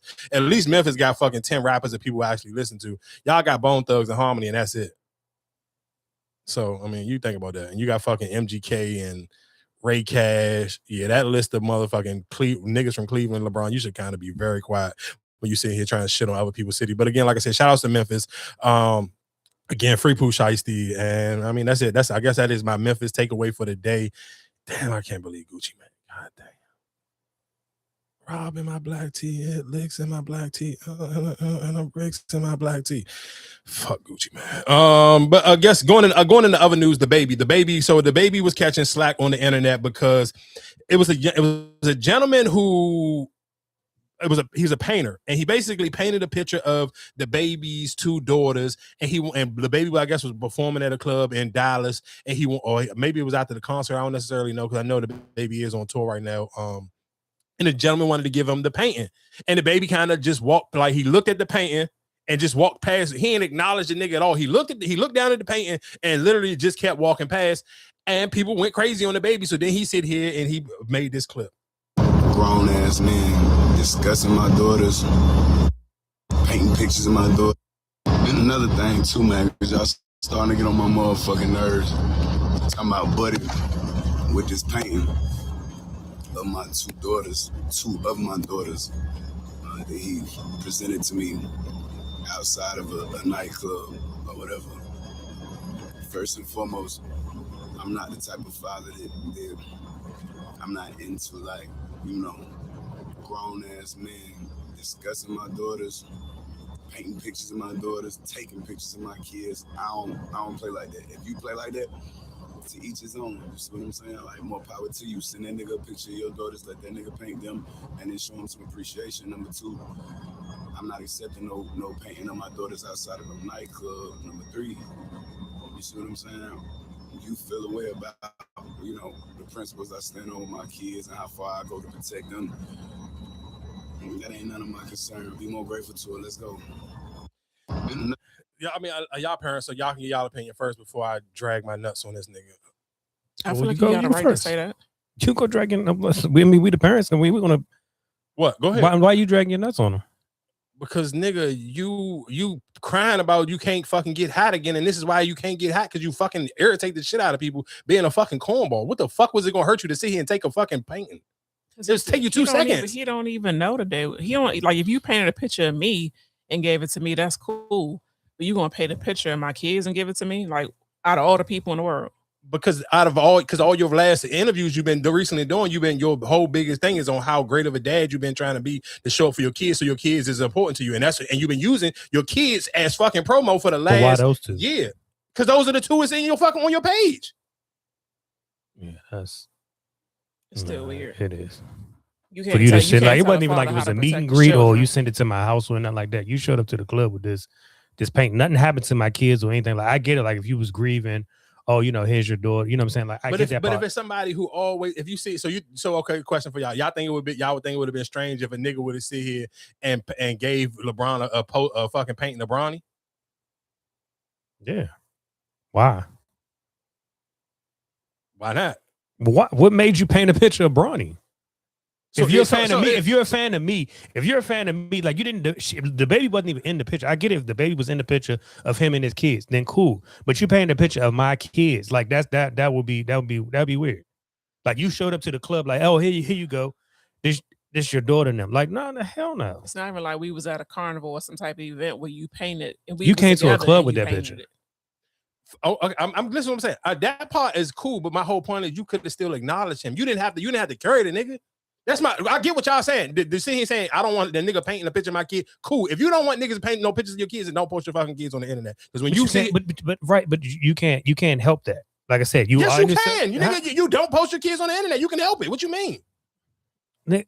Like I said, that part right there is the biggest issue. Like I said, how he feel about it, that's how he feel. You can't. Cool, you can feel however you want, but you don't have to sit here and just carry the nigga. You ain't even acknowledge how many times. I'm pretty sure you done brushed past plenty of people you didn't want to talk to. No, I'm not the fucking baby neither. Right, but you still a person. Well, that's why he won't never be hot again. Don't worry about it. I don't give a fuck. Like you're still a person. How many times? I don't give a fuck. Mike, he ain't never gonna be hot again. That's what he better worry about. How many people try to hang you their mixtapes or whatever? You'll look past him like, I don't want this shit. I never in my life do no shit like that. I'll take it. I might not listen to it, but I'm gonna take it. That to me is it's the common courtesy only gonna take you 2 seconds. Oh, right. So I ain't nobody saying put the gun to the nigga hand and say, hey, you gotta hang this shit up on your wall. Right, but that picture, like, where am I to just carry this shit around? Like that's what I'm saying. I was the time and the you place were leaving the club. You on a tour. You going to a tour bus inside the club. I thought he was going inside the club. Like I said, that shit was weird. And then you still keep tagging him in it. Like that's like for what? Like if I didn't take it, then send it to. You could have sent it to a PO box or anything like that. Man, you could have took this shit. Like what was it gonna hurt you to take it, dog? What made you paint it? That's what he do. The nigga painted pictures of endless people. This is he nigga. And so was this the first person that ignored him, or this? It had to be. It had to be the first person because I seen pictures of him. He got pictures with him and Mariah the Scientist, Moneybag Yo shit. Charleston White went fucking crazy on this nigga because Charleston White had endless pictures of the nigga the dude that painted for him. And I don't even like agreeing with Charleston White, but the baby shit was just corny to me. Like I get what y'all saying. Like yeah, why I paint a picture of my daughter? Like I mean, you could question him on all that, but with all of that being said, you could have just stopped and said that to the nigga. You could have at least acknowledged him. Like man, I appreciate you going out your way to paint this picture, but this shit kind of creepy to me. Like why not sit here and just give him? You could have gave that. This shit took you 2 seconds to say. But he probably, like I said, he probably didn't pay no mind. He was like, man, I don't want. You know what I'm saying? Like try to, but then people keep tagging him. This is what I'm saying. Of course, nigga, because you carried the nigga like you the baby from fucking during the pandemic, and you not, nigga. You just was on fucking you was literally just on fucking Gilly and Waller. We talked about this last week, and you see and say you went from $350 to $30,000, nigga. You should have a lot more fucking like more humbleness to you, nigga. You should say like, what the come on, dog. Shout out to B White Creations. And I just want to say, I never really liked DaBaby. I just never really liked DaBaby. I ain't really into his music. I remember he was coming through Fort Worth. And the reason I ain't never liked DaBaby, because I first seen a nigga in Austin, Texas, walking around naked with a pamper on as a grown man. So I don't like a grown man with the name DaBaby, no way.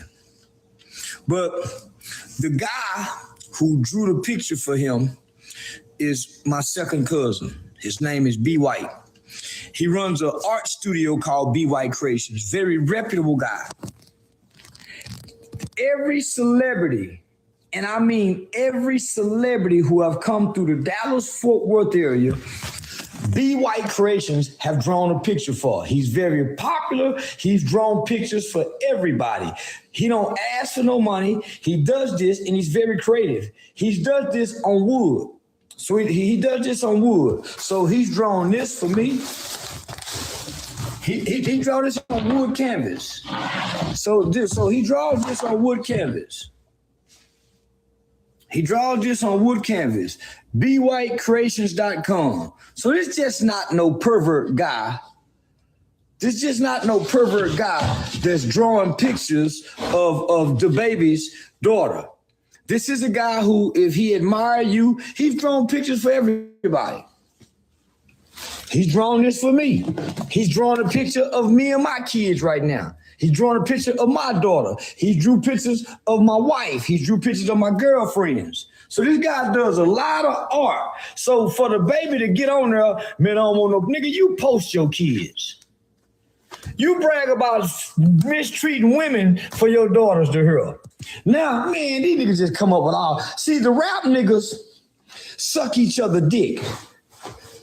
And I wish I would see any one of these bitch ass niggas try. That's why I can't wait. I be waiting for one of these hoe ass niggas to confront me. See, these rap niggas suck each other dick. Let me just say this. Nigga, when God put us in this position, all the man did was, out of gratitude, admiration, respect, and love, brought a picture to you. And because God done lifted you up, these people look up to you, they admire you, and sometimes they idolize us. They idolize us so much where they want to draw things for us and give us something. The Bible says if you give a prophet a cup of water. So if a man respects you, he admires you, he sees you in a prophet kind of realm. Nigga come to give you a gift out of love, admiration, and respect, and you reject it, nigga. Yeah, again, like I said, I agree with what y'all saying. Maybe if the dude would have just painted a picture of DaBaby instead of the kids, I'm cool if that's gonna be the argument. I just don't like the way he treated the nigga. Like that to me was just fucked up. Like somebody went out, like that painting looked like that should take a long time to do. I said he go out my way to create something for you, and that should take me a couple hours to do, and you just basically give me your ass to kiss and don't even acknowledge me. Like, yeah, that's some whole shit, dog. It's no other way to sit here and explain it. Again, like I said, you can see I'm down with the argument on he should have painted a picture of DaBaby instead of painting a picture of his kids. Cool. I won't get no argument right there from me on that one. But just to sit here and just disrespect the nigga and not acknowledge him at all, and then get mad that the nigga sit here and posted the painting on his page. He posted the painting on his page because the video went viral and everybody was talking about it. So it's like, nigga, if I'm gonna waste my time, I'm gonna sit here and get some type of fucking acknowledgement out of it so people can see the shit. So again, like I said, I just think DaBaby just he be too full of himself and he think he bigger than what the fuck he is. And that's again why that fucking song came and went, and fucking Sexy Red still got everybody and their mother trying to hang with a bad bitch. Like, I'm cool. Like it'd be some niggas that just make it easy not to root for, and DaBaby is one of the easiest niggas not to root for. What else is going on in the world? I guess real quick, I'm not gonna fall for the bait because I know what it is. I know what bait is when you sit here and throw it out here, and I know what what's his nigga name? Jake Paul. I know what he's trying to do. You're trying to get people upset. You're trying to get people outraged. So you're sitting here threatening people like, oh, this Druski skit got me wanting to do blackface. And this is the thing that I do want black people to kind of be a little bit more cautious of. We got to be careful on the energy we put out on the internet. I said this when we talked about the Jack Harlow thing 2 weeks ago, like because some people bank on black people getting so upset about something, you're going to make a story bigger than what it actually needs to be. Even if Jake Paul sit here and run and go do blackface, if you don't pay it no attention and don't acknowledge it, then guess what he gonna do? It's gonna be a waste of time and it doesn't become a conversation piece. But if everybody get upset and then niggas is in here dragging it and making think pieces about, oh, he should have never did blackface and this, that, and the third, and then it's like you serve his point because he is one of those niggas. He live off of clicks and views. That's all he care about. He told y'all that's all he care about is the bag, how many clicks and views he get. He showed y'all that when it came to him doing boxing. He don't even take that shit serious, but people just keep clicking and keep watching shit. So he gonna keep doing shit just to piss people off. But I will sit here and I will acknowledge him by playing this clip real quick. I want to ask you something because I've been over the last couple of days calling makeup artists, and I was gonna do a response to this and like go and do like the full on darker, yeah. And do it and just do it back because why not? Yeah. Like, are we on the same playing field? Like, I think if there's a way to do it, singing in well, there's even this sentence, but if there's a way to do it, I've been here many times. If there's a way to do it, I think there needs to be some black support for the character. I think, like I'm saying, like say if Druski or I'm trying to think of somebody else, Charles Barkley. If you got one of those guys to be like, hey, Theo, I want you to do this skit with me. Let's do this. But still, that's pussying out. You think it is? Yeah. To me, there's a level of like, doesn't that make us more like prejudice? Like more prejudice? That makes us, if we have to partner with someone. Druski just dropped this. And he's done it a couple of times. Exactly. Actually. I fucking love it. This is great. This is how humans should be. I agree. We should fucking make fun of each other. And I don't see in color, I see in truth and comedy. So, like, what are we talking about? So you're saying what era are we living in? Dude, Justin Trudeau did, and he's freaking dating Katy Perry. You see that, Justin Trudeau, the mayor of I was Canada. just with them. I was just with them. No, you were not. Yeah, at the JP Morgan summit. He was B-facing. Look at him right there in the middle. Look at the one in the hat. He in the middle he got lower. caught for this before? Yeah, look how dark he went. I mean, he went. But to be fair, that picture's in black and white, so we can't tell how. And this is the reason why LeBron James and Nick Cannon and Chili and whoever else, whatever black people who want to kiki and just fuck around with these white people. And again, I love Anthony Edwards, but he didn't sit down with this Theo Von nigga like 2 different times. It's like y'all keep giving these niggas platforms. You keep lending your cool to these people's platforms and helping them get their platforms bigger. That shit is going to be corny because it's like, I mean, again, I don't watch these niggas. I don't support these niggas. So I'm not one of the people who like, I say this a million times. I can't cancel somebody I don't support. So it's like, if Jake Paul run and go do blackface, I'm not about to sit here and waste my energy and get upset because I don't watch Jake Paul, nothing of Jake Paul. Only thing I've ever watched of Jake Paul is the last 2 fights he had. The one with Mike Tyson, and because it was Mike Tyson, and the Anthony Joshua one. That's it. I don't watch none of his shit, so I can't sit here. I don't even support him. I can't sit here and make it seem like Jake Paul is popular because I've used my platform. I use my 2 eyes and ears to support and highlight anything Jake Paul do. The same thing with this Theo Von nigga. I never watched none of his interviews. I seen some clips. I know he do his white version of whatever funny Marco do, but I'm not a supporter of his. But again, that's why I sit here and say it. Where sometimes I think black people be too quick to sit here and run and help give these white boys a cool platform or help make their platform cool. That shit to me is corny. Like I said, I'm not about to sit here and be upset if he go do that shit. Cool. If you do it, knock yourself out. Because I know for a fact his audience is super racist. Both of these niggas have supported Donald Trump, so I know what their fucking audience like. They gonna love that shit. Niggas is gonna be geeking to see Jake Paul sit here and go do blackface. Like, oh yeah, do it. I guarantee you, if I could find if this is all in the neighborhood talk, so I know people just gonna be mad in that comment section. But I guarantee you, wherever the original clip from this video is, I guarantee you, it's endless people in the comment section like championing him, like, yeah, you should be able to do it. They can do it. If Druski can make fun of us, why can't you make fun of them? So I mean, it's gonna happen. You can if he don't do it, somebody else gonna do it. But I'm sure realistically, this nigga is a fucking geeking ass nigga for likes and views. I'm sure he'll do it, and he'll try to probably even find a way to get Aiden Ross and some of them other niggas to do it with him. But again, like I said, I mean, I'm not gonna waste my voice trying to get upset and act like I want to cancel him because again, I didn't make him popular in the first place. I don't feel like people who even listen to me even watch this nigga. So it's like, what are we gonna really do? Are you really gonna get mad? How you gonna cancel him? So I mean you can take that for what it is. I guess while we're talking about selling your stuff, the young lady from the Shade Room basically went and sit here and said that somebody has offered her $100 million to buy the Shade Room and she turned it down. I want to play this clip and then I want to ask y'all, if you own the Shade Room, would you sell it? And then I guess my question is, I'm thinking, I want to play the clip and then I ask. You've kept it for yourself. Yeah, because I read recently, you've been offered 9 big figures. Oh, yes. And now, wait a second. Everybody, you want to add all that up? That's $100 million or more. You could have sold, gone off, doing other things, and you said, no, this is mine. Yes. Why? Sometimes I still think about why. No, but it's because of the community that we serve.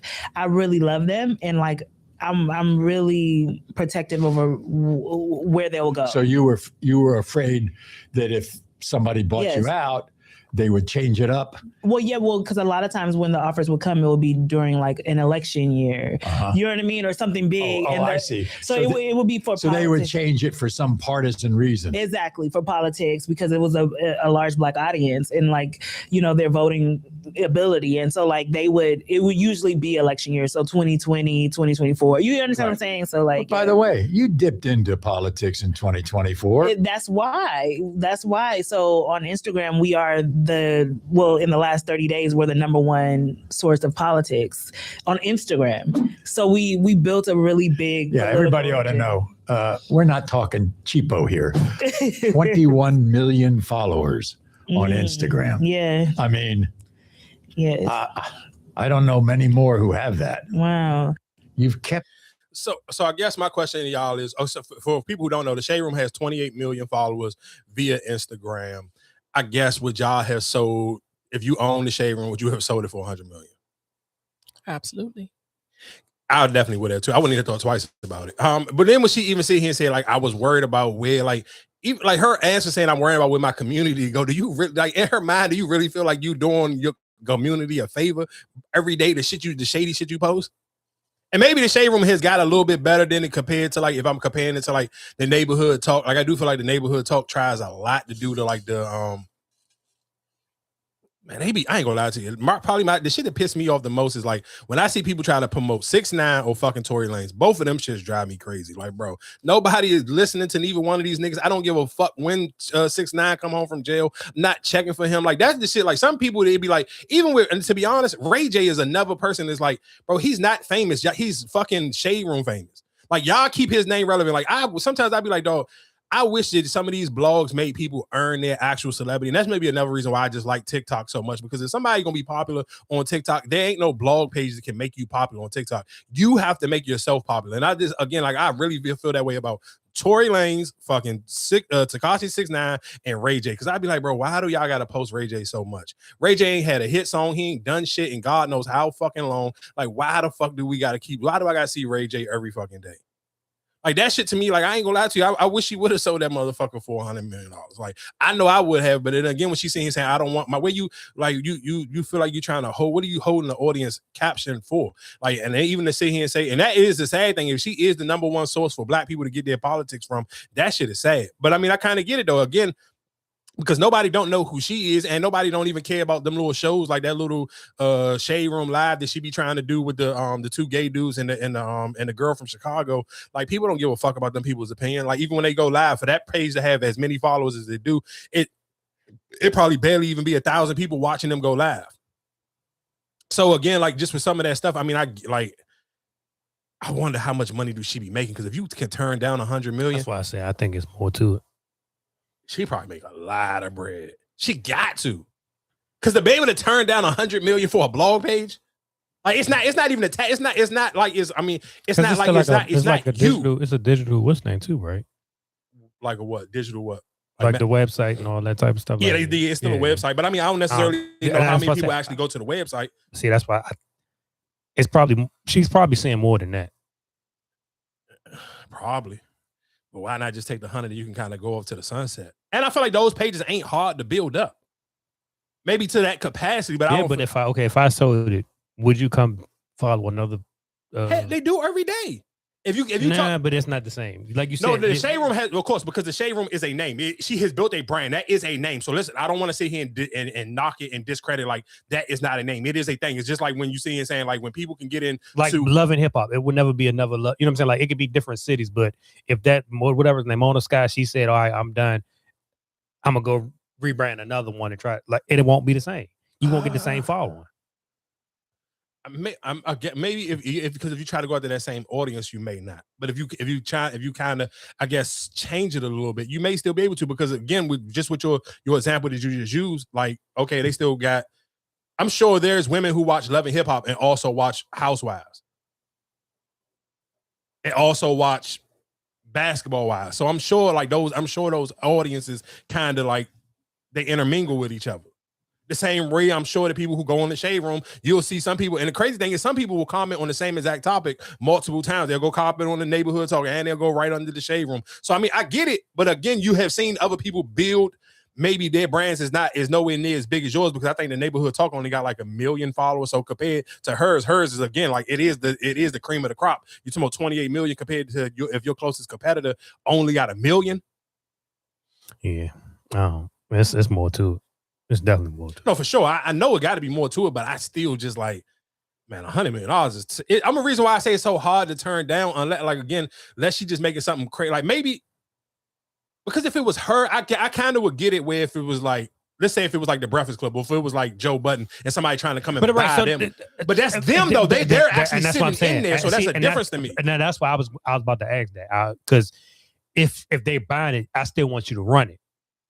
Would you still sell it? Is it worth the 100 million? Well, I know I'm making more than that. You know what I'm saying? Like, because that could be a thing. If you buy it, I don't want to still have to run it. Fuck no, I want to be able to just go out to the sunset and do something else. And that's probably what it is. Yeah, I still want you to. I just want to. Yeah, if you want to buy it and still want me to work it, hell no. If I got $100 million, I'm not trying to work no more. I'm trying to be able to go off and do something else, and I then maybe just want to promote my, whatever I'm promoting. I want to put it on there. Yeah, because I'm sure people probably pay her a crazy bag to do like fake little promo stuff and all that. Yeah, I'm sure she get a super bag.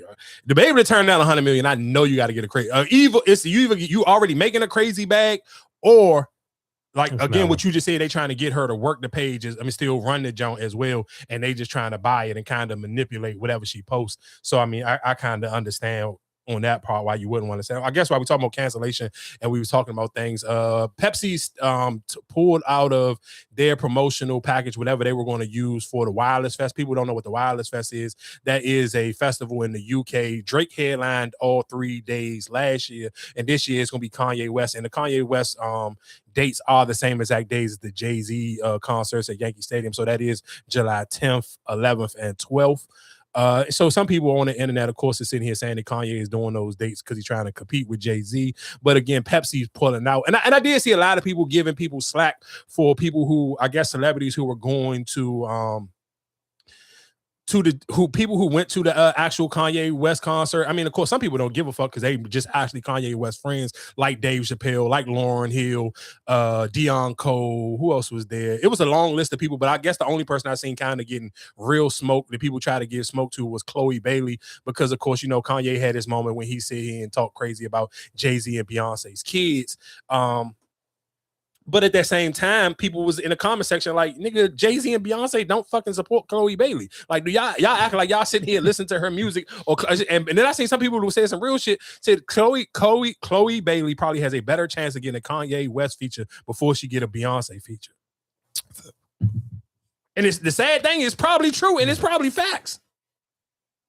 But again, like I said, I don't understand. Again, like I understand all the crazy shit Kanye has said, but we talking about like for black people, like that shit Kanye said ain't something to me that I took to heart where I was like, I'm going to cancel this nigga. I wasn't buying no Yeezys in the first place because y'all just know I'm too cheap to sit here and try to buy anything that's overpriced for some shit that I feel like it ain't worth that price. So I never was a person who was running around trying to buy Yeezys in the first place, but not listening to, and I ain't about to make it like I'm some diehard Kanye West music fan either. Like, I mean, if this shit come on my playlist, it come on, but I'm not sitting here running it back like, oh my God, Graduation is the greatest album of all times, or like how niggas be like, oh, what's this other My Black Dog then probably is a top 5 rap album of all times. I ain't saying no wild shit like that, but at the same time, I'm like, I never felt like Kanye West said anything crazy enough for me to be like, oh, Kanye West deserves to be canceled. And I seen a lot of people this week like, I can't believe y'all back listening to Kanye, y'all back supporting him. I'm like, when the fuck did niggas really cancel him? Like I get the other communities try to cancel him, but I'm talking like niggas. Like, when did black people really be like, oh, we about to pull a target on Kanye? Like, when did we have that meeting?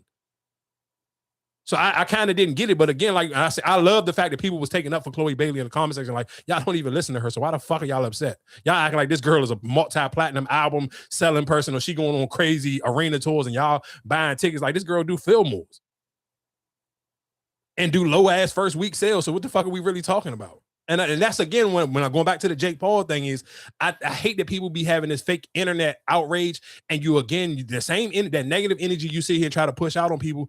If you took that energy to actually pick up and promote and big people up, then you probably would have some power in canceling people, but you don't fucking support people enough. So how you gonna sit here and get mad at somebody you don't support? I shit on this girl, everything about the way she dressed, the way when she started to get too sexy. Like, come on, dog. Now she can't go to a Kanye West concert. Like, be serious. But again, y'all knew to take that smoke towards her and not take it towards Dave Chappelle, because you know Dave Chappelle really don't give a fuck. And you know Erykah Badu, and Lauryn Hill really don't give a fuck. And again, like I said, shout out to Kanye. That I ain't gonna lie, to the clips I seen of that shit looked like fire. I ain't even gonna hold you. That him performing on the earth, walking around that, like, and just having the globe do different little things while he was walking around that joint, that shit looked hard. I ain't gonna hold you.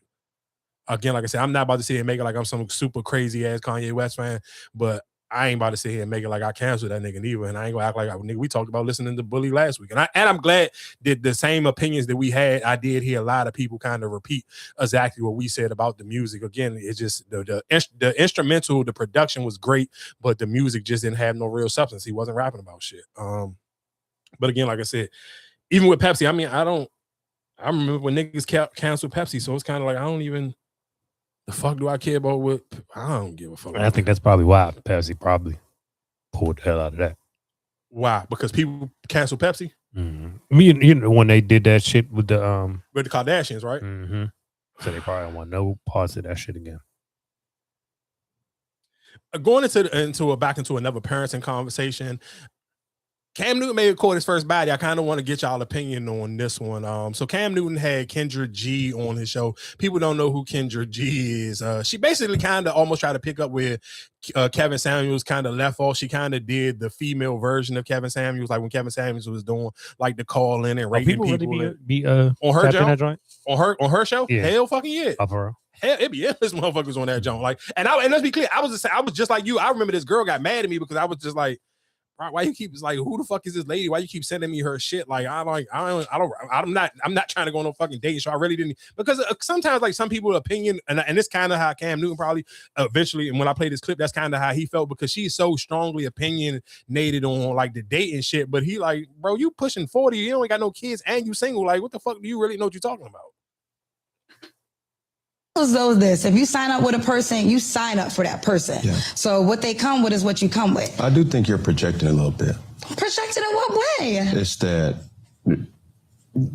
the example that you gave was, that ain't my mama. That the kids say? Yeah, like I don't like, one of them kids ain't gonna like me. You think that all 9 kids are gonna like your new girlfriend? Well, as the adult, there's certain things that you instill in your children as respect. Yeah, but you can't control your children. Who can't? The children is a human. They have the right to be themselves. So under my house, you have to understand. So you think for them? Parents, yes, you have to. You can have respect. So this is what I feel as though is this. You can teach your children respect, right, but their emotions belong to them. Yeah, and this is why, this is going back to the first question. Okay. It's like, you're telling me how a children is supposed to be raised, and you don't have children. But I was raised as a child. What does that mean? No, I understand that, respectfully. Mm-hmm. This is where I check out. But real quick, I'm not telling you how to raise children. Yeah, but we're having a conversation about, so your children don't think on their own. I'm telling you, hell no, they don't. Not while they're in my house. Because if it's up to my kids, they're eating Skittles every night. They're eating gummy bears every night. And certain things is to say, like, no, we're not going to do that. You're going to eat this because it's nurturing to your body. And that's a food example. Mm-hmm. But you're saying that you want to stay up and play video games all day, but we have to work on your literacy. You may not want to read your book. You may not want to go to tutoring. You may not want to go to school. But hey, yes, I'm thinking for you. I'm telling you that, no, I'm not negotiating with you. You're not staying in this bed. Mm-hmm. Sweetheart, you're not staying in this bed. So I'm thinking for you, because I'm 36. You're 6. I'm 36. You're 8. I'm 36. You're 20. So let me say, I agree with all that. So we were talking about your children's emotion with a new romantic interest. Mm-hmm. That's what I'm talking about. So you're right. I don't have kids. But when I was a kid, there's a moment my parents were not together. Okay. No matter who my dad had, she wasn't my mama. No matter who my mother had, he wasn't my dad. Okay. So yes, I have to be respectful, but don't get it twisted. I'm team my parent, no matter who y'all dating. We got to stop writing people off just because they don't have children or they might not be in a relationship right now. So I get, my question to y'all is, do y'all agree with Cam Newton? I guess, do you agree with Cam Newton with kind of like, I mean, you the parent, you kind of like, you dictate. She didn't tell him that But she was basically saying you're supposed to parent your children, but your children still are individual and they're human beings. They're going to have their own thoughts and their own feelings. Now they don't, and she's absolutely right. If you have 9 kids, not all of your 9 kids might like who you're with. For sure. It doesn't mean they have to be disrespectful about it. She never said they were going to be disrespectful. She said that they might not like who they're with, and you can't make your children like somebody. But I know, I think, I mean, of course, I think we all know that, but I think that she was trying to almost reverse. She was trying to, like, trying to scare him into this. She tried to do to him what niggas try to do to women who may have multiple baby fathers or may have multiple kids. Oh, nobody ain't gonna want you because you got all these kids. You coming with these baggages. So you basically trying to scare him into scene, saying, "Oh, you got 9 kids. Your kids may not even like your girlfriend. So you keep creating all these you having all these new kids with these different women, and it's not guaranteed the last woman you be with, your kids is even gonna like that woman." Instead of sitting here, basically saying like, why not create with your family? Well, he's not going to. I mean, people have had multiple conversations with him, like on this show, and he's not going to do that. But she's stating facts, whether you call it a scare tactic or not. It's the truth, and you can't make your children like who you can't make them like that person. They absolutely can be respectful, but that doesn't mean they have to like them. And but I guess then I guess my question will be at what age does it matter if your kid? I mean, of course, if your kids are younger, but the older they get, does it really matter if your kids? I remember this is a conversation me and a young lady that I was dating before. She used to help her, like that was her thing. If like the dude, whoever she dating, her kid has to get along with this person. And at that time, I believe her daughter was 8. And the crazy thing is, like her daughter literally just had a sweet 16 like last week. And I kept telling her, I'm like, one, you and your daughter don't have like the super greatest relationship. At that time, they did not. And that used to be like me and her used to bump heads on that. And I used to tell her, like, you kind of need to fix this because that relationship is like, it ain't the greatest. And so you need to kind of find a way where you and her can build a relationship, in which they eventually did have a way better relationship. And that was like one of the conversations where like me and her had later on down the line a few years later. And she kind of used to thank me about that. But I told her, I'm like, but you got to remember, when the older your kids get, your kids ain't even gonna be in the house like that. Even if they still live under your roof, the older your kids get, the more, your kids they may be got a job, they may be working, they may be doing whatever, or they may be spending the night over their friends' houses, and they live in their life the older they get. So your kid ain't gonna really even give a fuck who you dating, because I'm not like, I ain't trying to be sitting up here up under y'all all the time in the first fucking place. So does it really matter? So I'm trying to like, at what age do you still got to keep worrying about who your kids, if they like the person or they don't like the person? Because, I mean, at the end of the day, the fucked up part about it is you think about how fast kids be ready to get the fuck about their parents' house anyway. So do you sit here and keep, I guess, catering how you going to date to what your kids may like? It depends on the parent. It depends on like my parents were divorced. My mother never, she didn't bring nobody around. She never dated. I guess, okay, so I guess for you now, hindsight looking in, as a mom, do you wish that she would have? I'm not gonna say I wish, because she made the decision that was best for her, and and I guess what was best for us at the moment. I'm not gonna say I wish she hadn't. Like it does. Like I feel like she made the decision that was good for her, and that's what you do. Nobody said, like, some people might feel like they don't. My kids don't have to like. I'm gonna do what I want to do. Okay, cool. And you have some parents that feel like their kids, that matters to them. It just depends on the parent or the person. Yeah, that to me just seemed like a tough one, because it's like, because you've seen videos of like the little boy going back and forth with the mother boyfriend, and like just to be with somebody, I'm willing to put my kids in this fucked up situation just to say I have a man. Of course, but I mean, of course, I'm with you on that one. If the person is a fucked up person, but just because the way she's sitting here saying it is, that's a question. What if you never been around the kid? Like how you saying right now? Well, if the kid's in and out, now you there, and y'all get into it. Is it the right person to be having around in this house? I think you got to allow yourself to do it though, because I just feel like the way she kind of talk, if you feel like she doing reverse psychology on him, he says the same exact thing about females. Oh, well, men don't value women that have a whole bunch. That's my point. So we can't as a whole agree that he sounds stupid when he say that to the women, and then agree with her when she sit here and saying it to him, because now you just picking and choosing, basically saying because it's a woman saying it to a man, it's okay. Because I feel the same way. I didn't agree when he said that shit to women, so I'm not going to agree with a woman saying that to him. I mean, I guess I didn't think she was. I felt like she was just stating the obvious. They're not all gonna like. But all kids not gonna even like their fucking birth parents. So that to me, what sense do that make? But I mean, you don't have no choice. I have a choice of who I deal with and who I bring into my kids' life. How do you have? What's the? How do your kids have a choice if they like you and their father and don't have to They like? can't change that. You can't change it, but I can change who comes in and out of this household. You have to deal with me. I'm your parent. What you gonna do? You gonna leave and go live with somebody else? So if you can say that, then why can't he say the same exact thing on who I'm? What's the difference between who I date? Nobody said you can't date. She was just saying that everybody's not going to date. They might not like who you date. Nobody says you should not date or you cannot date. And nobody's telling you how to raise your kid. He's fixated on they're gonna do what I say, how I say, when I say. Okay, let me know how that works out for you because not all kids fall in line like that. Yeah, I mean, but I think for most of the time with a kid and their father, that shit that shit gonna fall into the line until you feel like you could physically beat your father. It's a little bit no, it don't matter about beating them. Your actions, the way you might show out or the way you carry stuff, yeah, it will. It don't have nothing to do because you can throw your temper tantrum.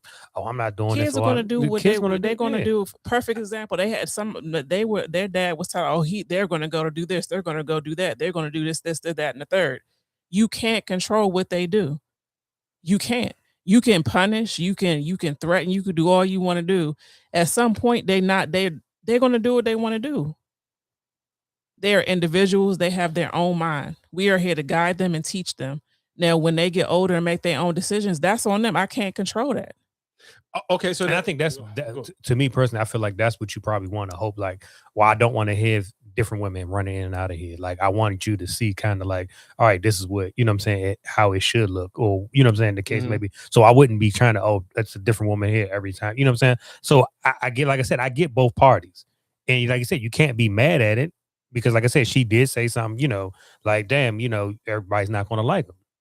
And like I said, what he said is, yeah, you want to look at it. You thinking, all right, yeah, I'm telling them this. But then at the end of the day, do they really like that person? You don't even live in a house with all 9 of your children. So how are you controlling anything? That's up to the mothers. For sure. So, all right, then. So what are we talking about? You don't even live in the house with your children. That's my point. But that's why I'm sitting here saying what she was trying to do, what he do to women. That's why I'm saying I'm not disagreeing with what y'all saying, but it's like, I'm not about to sit here and make it seem like, oh, she knew she ate this nigga up and we don't agree when he say it to women. Like that, to me, that don't make sense. Like if we don't agree when he say it to women, I'm not about to agree with her saying that to him. And again, just like you just said, all 9 kids don't live with you. So the fuck do it matter if all 9 kids don't like his girlfriend or not? They don't live here.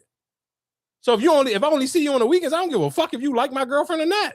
The fuck do it matter? Then he should have said that then. But he didn't say that. He said that they're gonna do what I told them to do because I said. Man, do you know how big Cam Newton is? If you was his kid, you gonna do what the fuck he said. Intel wise, I don't give a fuck. I'm gonna do what the fuck I want to do, how I want to do it. Man, y'all crazy. You can. It's kids out here. You can beat the shit out of them over and do whatever. They're still gonna do what they want to do. Cool. You gonna get this ass whooping too. All right, and some of them willing to eat it. So what you gonna do then? Man, ain't too many. You just the same person that said last week, all my father here do is yelling. You still did what you wanted to do. Yeah, but you from doing nothing. No, listen to what I'm saying. But how many times did I get caught? It's a difference between doing shit outside and getting caught. If you get caught, it's nothing. Now you got to deal with the consequences. But I did a lot of shit outside. I ain't never get caught. Right, I only got caught a handful of times. But right, but you, like you said, your father, you was scared of him. You was It did not stop you from doing what you wanted to do. You still did it. Because if you were afraid of him, you wouldn't have did it. No, I think afraid of what was going to happen when he if you got caught, if you even thought about it, then you wouldn't have done it. I just think you're not going to get caught, just like most criminals.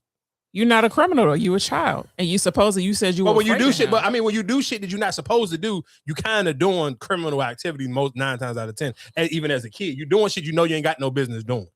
So you think just like a criminal feel like I'm gonna rob a bank. Every criminal, anybody who ever robbed a bank before, they thought they was gonna get away with robbing the bank. They didn't think they was gonna get caught. And then they get caught. Like I get it. But again, like I said, I think she's just one of them women where it's like, I feel like women go on Cam Newton's show now just to try to have their aha moment and humble him. And I think of course, the more he keep doing it, the better he gonna get to the point where you're not gonna be able to just come up there, especially if you're not married with your own kids and you ain't got your own fucking relationship, you're not gonna be able to come in there and humble fucking Cam Newton. He didn't had too many moments via social media, and he's an internet nigga. So it's not I'm sure he was well thought out and planned. And that's why even when I looked at the time frame on the episode, it wasn't even that long. Who really could he have up there that would even, because not like who is married that really would chastise him or even question what he's saying? Because like everybody he didn't had up there ain't been married. Yeah, I mean, but I think even the people he had up there that he probably had a little bit more respect for. I think like when he had Dre and Lex on there from Poor Minds, I think he allowed them to kind of like eat him up a little bit. He respected it because they both of them still young, and you can't kind of like play with like they some baddies like niggas like like niggas be on their heels, so they kind of can say whatever they want. Kendra G is older. I think she might be older than all of us, so it's kind of like, man, bitch, ain't nobody trying to keep hearing what your old ass talking about.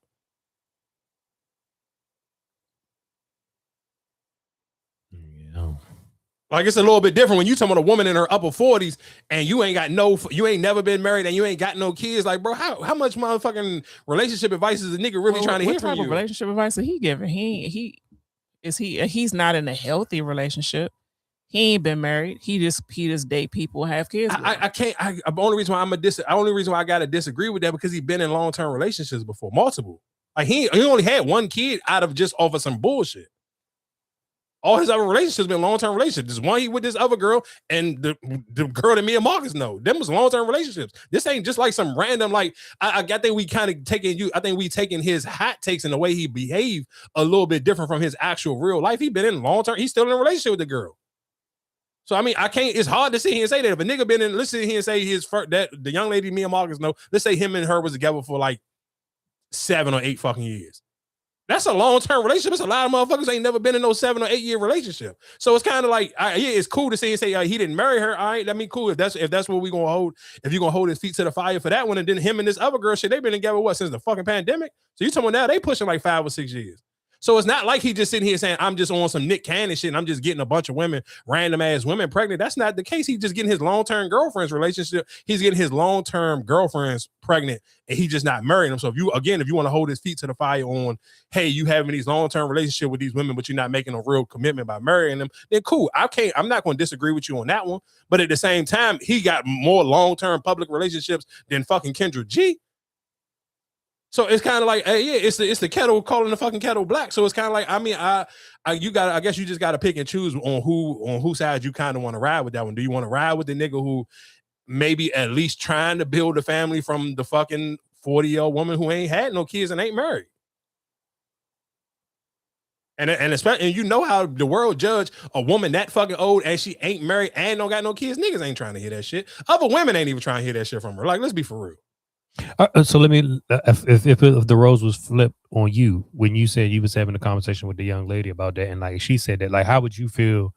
Like she was like, well, how would you know? You don't have no. I mean, she said it. Nigga, she did. What the She fuck? did. Come on, Marcus, don't be fucking stupid. I'm asking, but okay, but you know, ain't no woman gonna sit here and let me say that and not gonna sit here. And I don't know. That's what I'm saying. But how was that to you? Like, you know what I'm saying? Like, it don't do nothing to me because I was still right, and she eventually said I was right. And I still got 2 eyes. I can still see that you got to fix that relationship that y'all got going on. I don't have to have a fucking kid to see that and your kid got a shitty relationship. So right, so in her what's name right? So you saying that she don't have the right to say so about him because she's not married or have kids either, right? That's what I was just asking. Like, is it the same? No, but my thing was to her is that you can't sit here. I told her, I said, you can't keep planning around your daughter to get how you gonna sit here and end up who you gonna end up being in a relationship with. One, her daughter about to go to college. When her daughter ain't no stupid kid, like her kid gonna go to college. So again, you can't plan your long-term. If you're trying to be in a long-term relationship and get married, you can't plan on a kid. It's not like you're not raising some fucking bum who just gonna be here with you for the rest of your life. Your kid gonna go to college. So now you're sitting here saying the older they get, they're not going to still be in the fucking house because the older they get, they're going to not want to be around you in the first place. The older they get, the more shit they're going to be. So again, you can't just kind of build your relationships around, and she eventually stopped. The older her daughter, I think by the time her daughter got 12, she kind of like pulled back on a lot of that shit because it was kind of like, how that shit kind of really didn't matter. Like the shit she was looking for, like she had kind of had the bar set, but because of one boyfriend she used to have, like they had a great relationship with her daughter. But again, I think like after me, she kind of probably tried that shit like one more time. I think she went back to that same nigga and it eventually didn't work because again, you as a woman, your fucking wants and needs gonna grow differently. And the older your kid get, what your kid may relate to somebody when they 8 ain't gonna be the same thing they gonna relate to somebody when they fucking 15. So that can be like, so now you sit here and built a relationship, or you sit here and had your kid build a relationship with somebody when they 8, and that little shit that they may have found like, oh, it was cute. Like, remember such and such you used to date when I was 8, and we used to play fucking Barbies or whatever the case may be, and now she's 16. She ain't fucking touching no Barbie. So now what? I don't give a fuck about your boyfriend.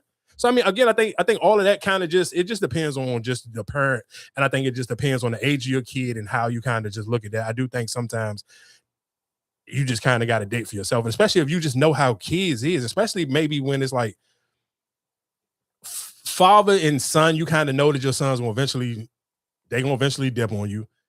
And then I think sometimes it depends on the woman and their daughter relationship. Like, I think it's a little bit different for like father and daughter and son. I mean, mother and son, it'd be a little bit different like that. I think those dynamics is always different. But for most of the time, for women, and especially if they had that little back and forth arguments with their daughters when they're young, like, are you gonna really give a fuck when this motherfucker, like, are y'all still gonna be super on great terms when they 18, 20, 21, 22? I don't know. I'm not a woman, so I can't sit here and say that. And I feel like their relationships always be a little bit different. But I know a lot of women who kind of be like, nuck at you buck with your moms for a little bit. So it's like, as a mom, you want to miss out on love, and then your daughter just roll and start her own family and be like, fuck you. I don't know how that works. I can't sit and say, but I've seen a lot of women who be kind of middle fingers to their moms until they get older, and then you kind of want to be like, oh, me and my mom are cool again now. But there's a lot of motherfuckers who don't have that super cool relationship with their moms, and they just be like, fuck them. I don't know. What else is going on in the world? I guess because we was talking about parenting, I do kind of want to go to in fact, let's just go. Let's go Trick Daddy. Here's the thing. To whoever your organization is, I don't care if you're the director, the president, I don't give a fuck what you is to this organization. Don't use my name to clean the same face with your motherfucking self. Don't lie on me. That's the definition of my character. Don't motherfucking defamate my character. Okay? Don't defamate my motherfucking character. Don't do that. So I make sure y'all can hear me. First of all, I want to make sure I'm loud and clear so y'all can hear me. So when I tell y'all this, do not defamate my character. I see a post with a director of the AKA gang, well, whatever the fuck she supposed to be. No disrespect to the AKAs.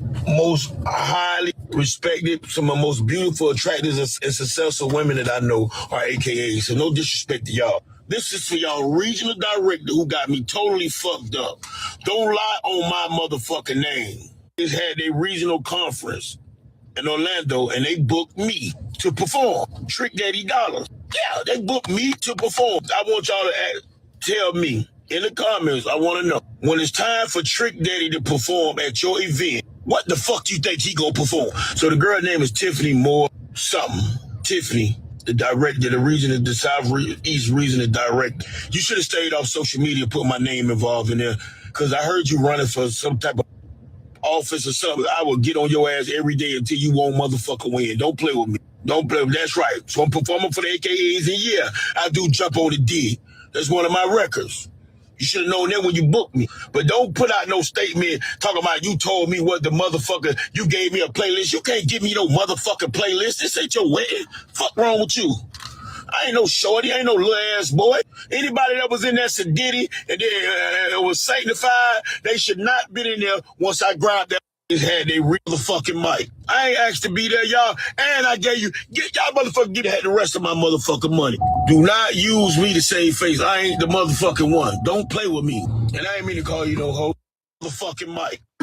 So for people who don't know, Trick Daddy got performed to book. He got booked to perform at an AKA event, and of course, you know, I guess they have it. What is it? I guess it's broke down, I guess, by schools or whatever. Like he said, regions. So I guess whatever their chapters are in the Florida area. So he got booked in Orlando, Florida. Of course, for people who don't know, Trick Daddy is based out of Miami, Florida.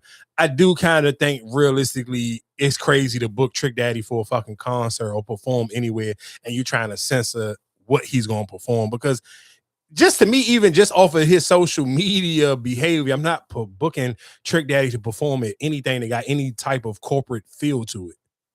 So it's kind of like, what the fuck was y'all looking for Trick Daddy to do? Like we sit here when we talk about Trick Daddy in the last 3 years, it's always about Trick Daddy saying some crazy outlandish shit to older women. So why the fuck would you book him for like an AKA event? That don't even make no sense to me. It's like, yeah, I'm lost. I'm confused on what they expected him to do. Where it's like as a woman, would you book Trick Daddy for like what you say? Like, what the fuck would you book Trick Daddy to perform at? Nothing. Like, I mean, nothing. I can't think of nothing. Like, just even his song. Censor him. You can't censor him. Like, even look, I'm again. This to me where it's confused because it's like we all be on the same internet. Like, have y'all seen the videos that went viral of this nigga performing? He be fucking humping the air.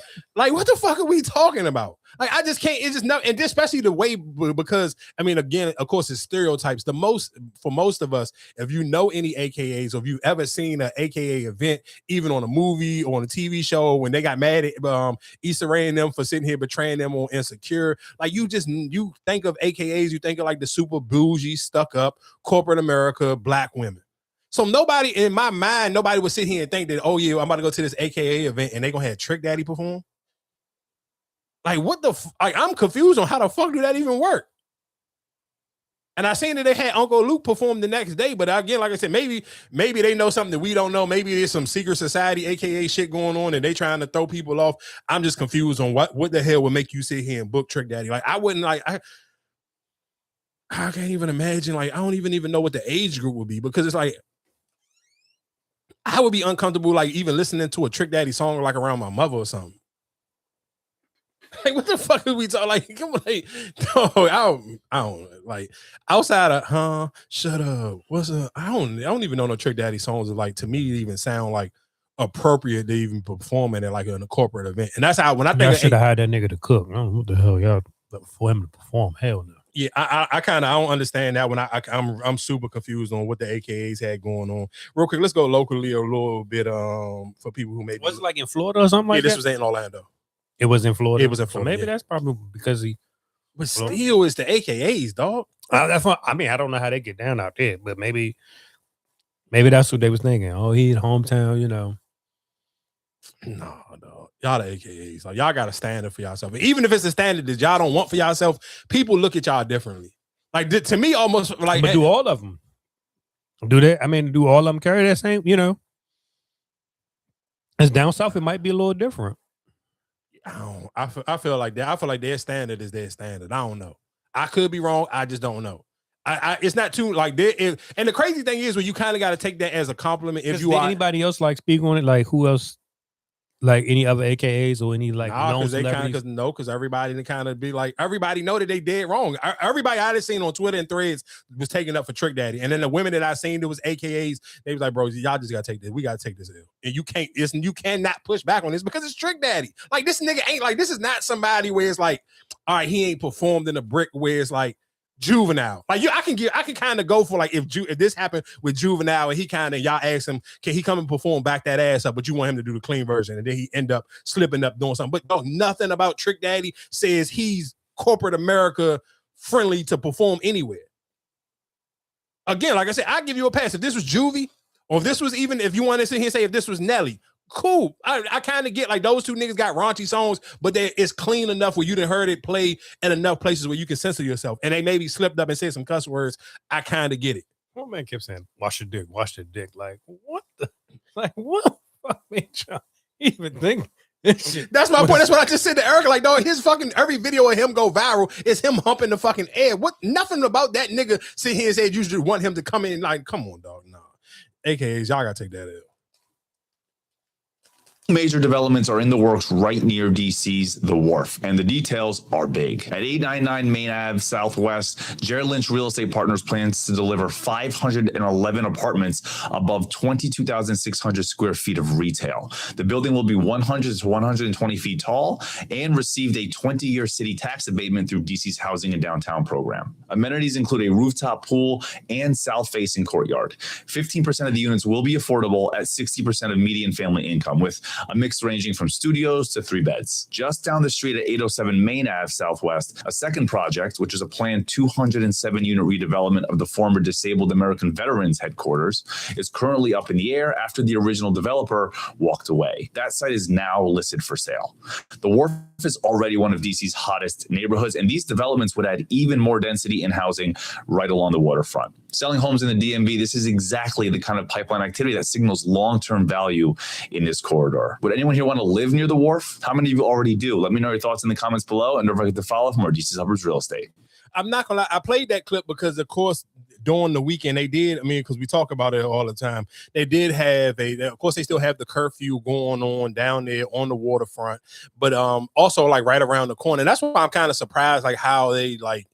And I guess you have to respect it a little bit that they haven't just completely knocked down all like the hoods right there around the Wharf. So it's but I'm just kind of wondering, like, how long are they going to just allow those neighborhoods to still stay right there, and they still building up the Wharf and the waterfront so much where it's like, oh, you still like in walking distance literally from the fucking projects.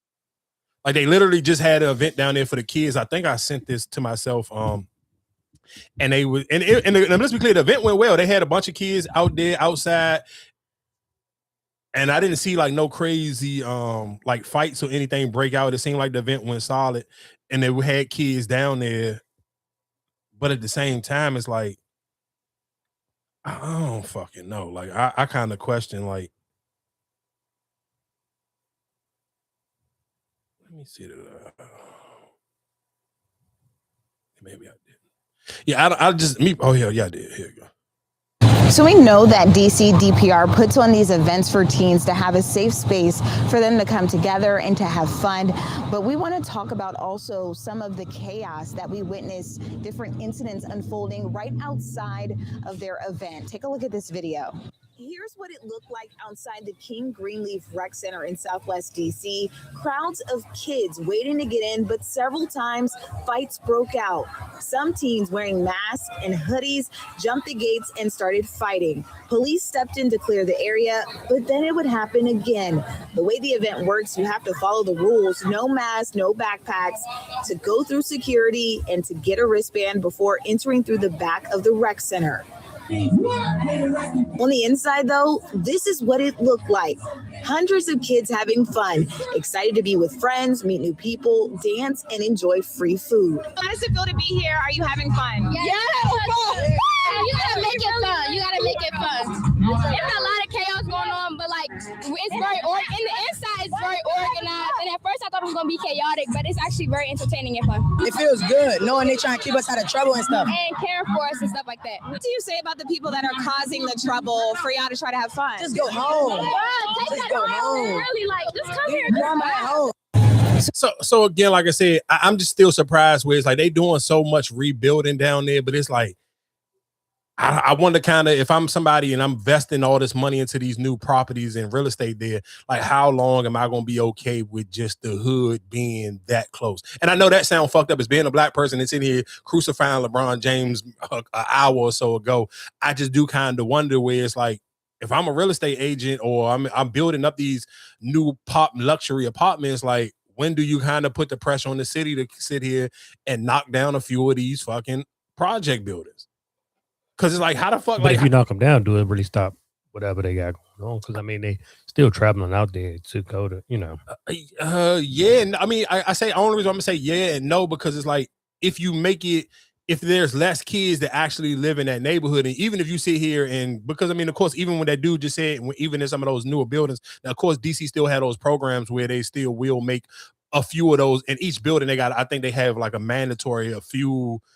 Like if the building hold 1,000 people, I think maybe like 50, I don't know the real number, but let's just say maybe 50 to like 100 of those apartments have to be affordable living. Yeah, affordable living. So I mean, but you can if you can space them out a little bit more, you can kind of nip the bud on how many kids is just hanging around there. That's just my thing where I'm saying you can't stop. Yeah, of course, when all them kids from all over the place just come down there, you can't stop that by just knocking down the buildings, but you can kind of eliminate it when you tear some of them down where you know, like, all right, well, if it ain't nobody living in here around this joint no more, I can kind of police it a little bit more because now a kid can't say, well, I live right here. if you know for a fact that now 90% of the people in these neighborhoods don't got kids, or they white kids, or they whatever the case may be. I don't know. I don't know the answer to that, but I just kind of just wonder, like, damn, for how long do you leave up these project buildings and you building up all of these newer apartments, like literally right around the corner, walking distance? That kind of just something that I be just wondering, like, I wonder how long they gonna kind of let that rock. And especially you still building, like, you got the baseball stadium right there. You got the soccer stadium right there. And you literally got the projects right around the corner, dog. Like literally in walking distance. So it's like you building up all of these new apartments, but you still leaving the heart of the hood, like right there by that rec center. So I mean, that's just something to just, like, I ain't trying to sit here and force them to push nobody out, but it's just something to think about. I do want to sit here, and I guess because we were already local, I want to go to this clip of just the shooting in the Montgomery County. And it was the giant. I want to say it's the giant grocery store. Oh, matter of fact, I should have played this clip real quick when I was tripping when I came into Gucci. Hold on, real quick for the old Gucci heads. Oh shit, it's on nobody. A lot of people come to me with that in my whole life since I was a little boy. You know what I'm saying? When I forget a lot of those sometimes say, I have never shit somebody. I never wrote a statement on one, and I never will.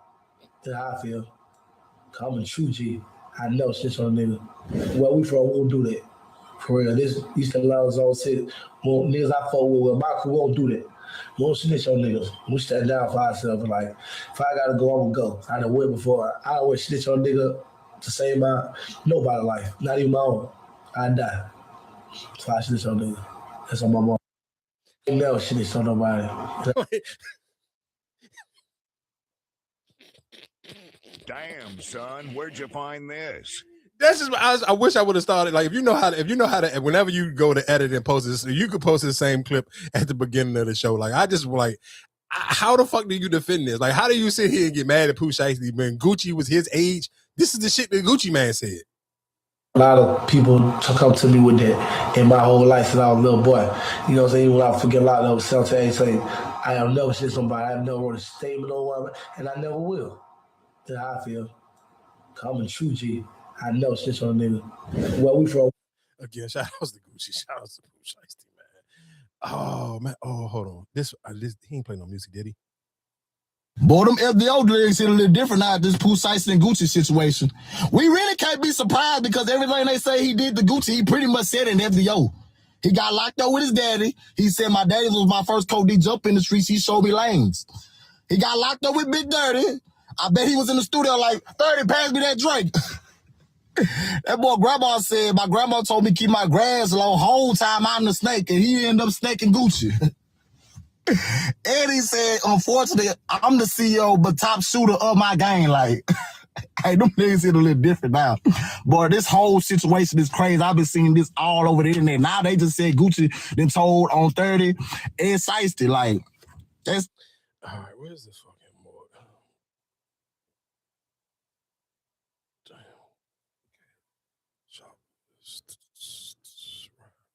Oh, here we go.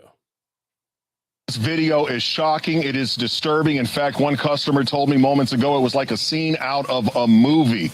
Imagine you're inside the grocery store, right? You're putting items in your cart. You have your grocery list. You suddenly hear rapid gunfire. That's exactly what happened inside of this giant food store here in Germantown. And some people were inside, customers, employees, ducking for cover, running for their lives.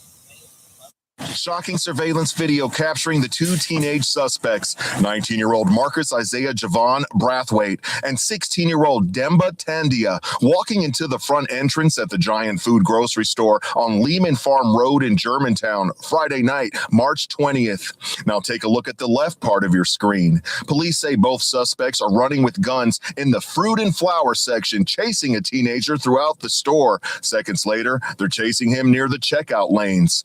We've paused the video right here. Look near the center of your screen. You see two customers in line talking to an employee.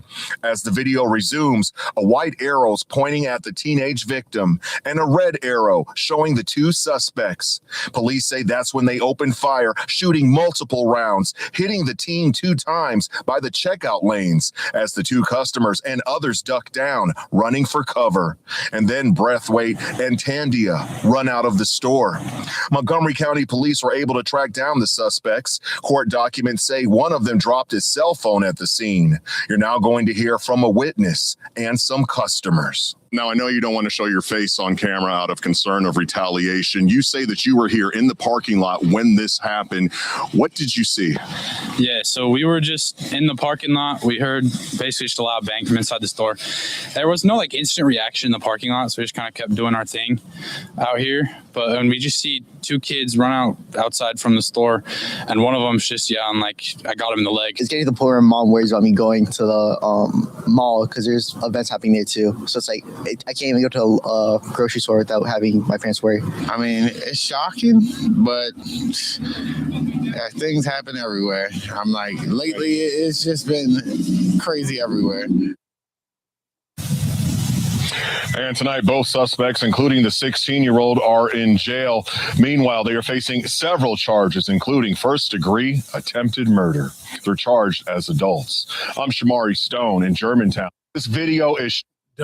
Just real quick, for people who may be out of town, or you may even be in the DMV and you just don't never have no business going all the way out Germantown, so you don't. Dog, Germantown is such a nice neighborhood. Like, think about for most areas, like in the DMV, most grocery stores got to share a shopping center with like multiple different stores and other things, or a Ross, a Marshalls, maybe even a Target, or whatever else, a PetSmart or anything. Germantown, and this nigga Draymond always getting into it with somebody. Them young Houston niggas ain't going like nothing.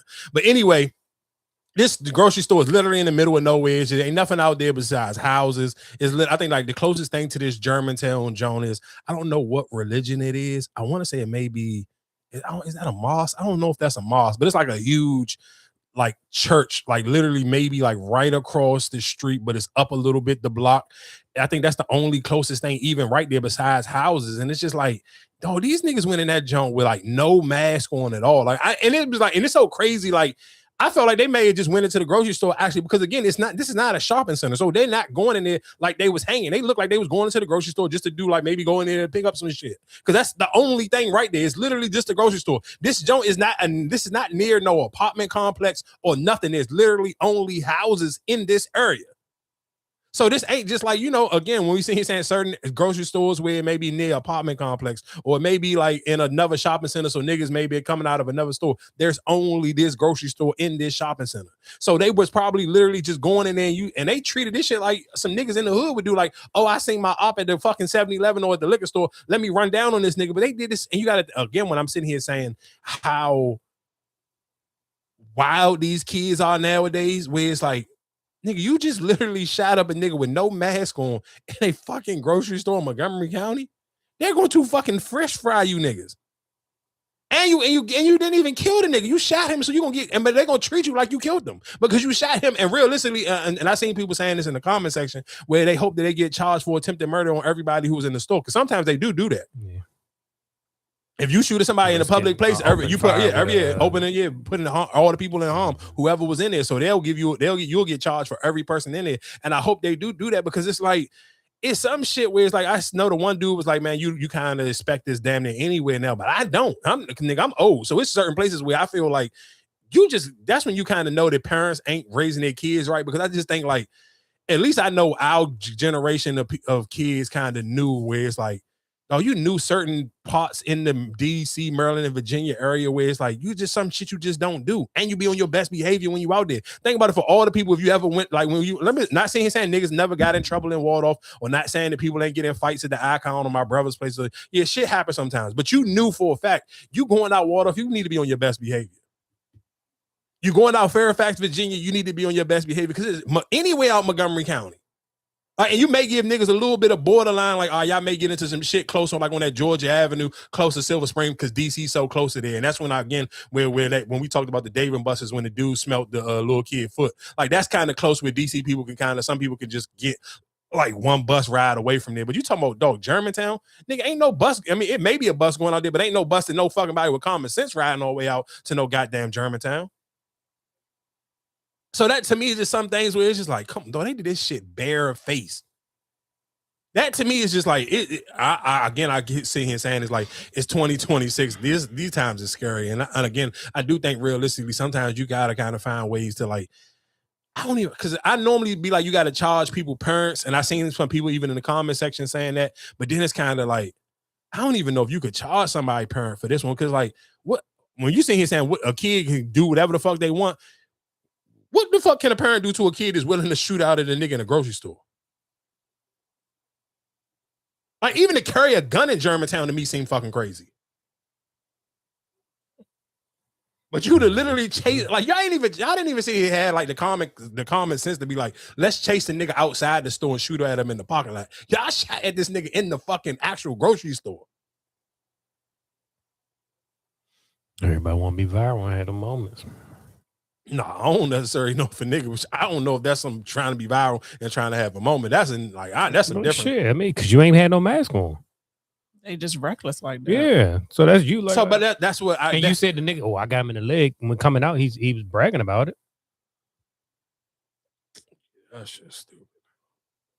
Man, that shit is dumb. I guess while we're talking about other dumb shit, let's go into Jalen. What's his nigga name? Jalen Ivory. And you know the crazy thing is where it's again where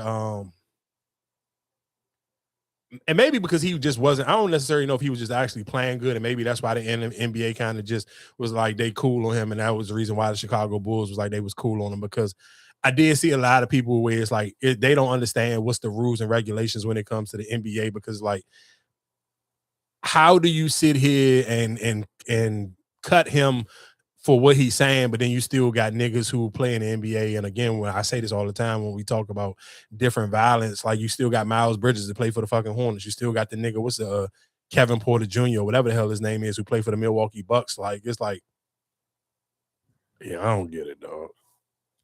Oh, let's talk about the Christianity piece of it, because so many times we use Christianity, and we see that more and more in today's society. We use Christianity to veil the hate and the evil that we want to spew, because the people feel like if I say it comes from God, or if I can point to where it is in the Bible, now I'm bulletproof. Right? Where in Matthew 22:37 through 39, it talks about the golden rule, right? It's love God, right? First.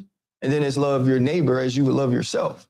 Like that's what we are told to do. And so to go on a rant about religion, to be questioning other people's religion, and then talk about the NBA's involvement with the LGBTQ community, knowing that you're also partnered with the WNBA, knowing that this is something that they support immensely, you're putting yourself in position to be treated in this way. Now let's talk. The world can proclaim LGBTQ, right? They proclaim Pride Month and the NBA. They proclaim it. They show it to the world. They say, come join us for Pride Month, to celebrate unrighteousness. They proclaim it.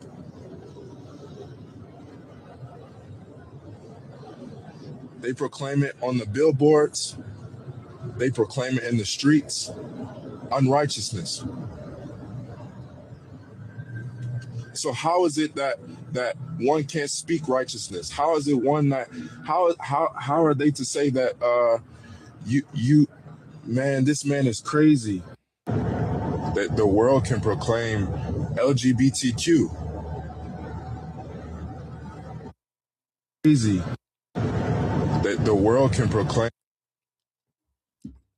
So I guess my only thing with this is, hey, you can't do that shit at work. No, for sure. But I wonder if I do kind of wonder a little bit if he was doing it in the locker room. No, and I think that was the bigger thing. I did see a post. Yeah, can't nobody want to hear that shit. And I screamed, but I wonder if he wasn't black, would this be the same repercussions? Yes. Because no, but I reason you saying yes, but I don't necessarily know if that's true, because when niggas you come at church, why Mark Jackson still ain't got a coaching job? Yeah, that's because that's the NBA, but again, that's still a black man. But again, because we've seen other sports, especially like the NFL, like the niggas, they don't play when it comes to their religion and stuff, and they don't play when it comes to the military. I'm surprised, to be honest. Again, that's the reason why I said I wonder, is this only because he was black? Because if this was a white player, I'm sure Donald Trump and them would have stepped in, because this is his Christian belief, and they believe this shit. Like, think about how the Trump and all of them. You saying if it was a white man who was like in the NBA saying that? But let's be honest, what white man in the NBA really could? You know what I'm saying? Like, would you even take any? Because like you said, remember Slim did it.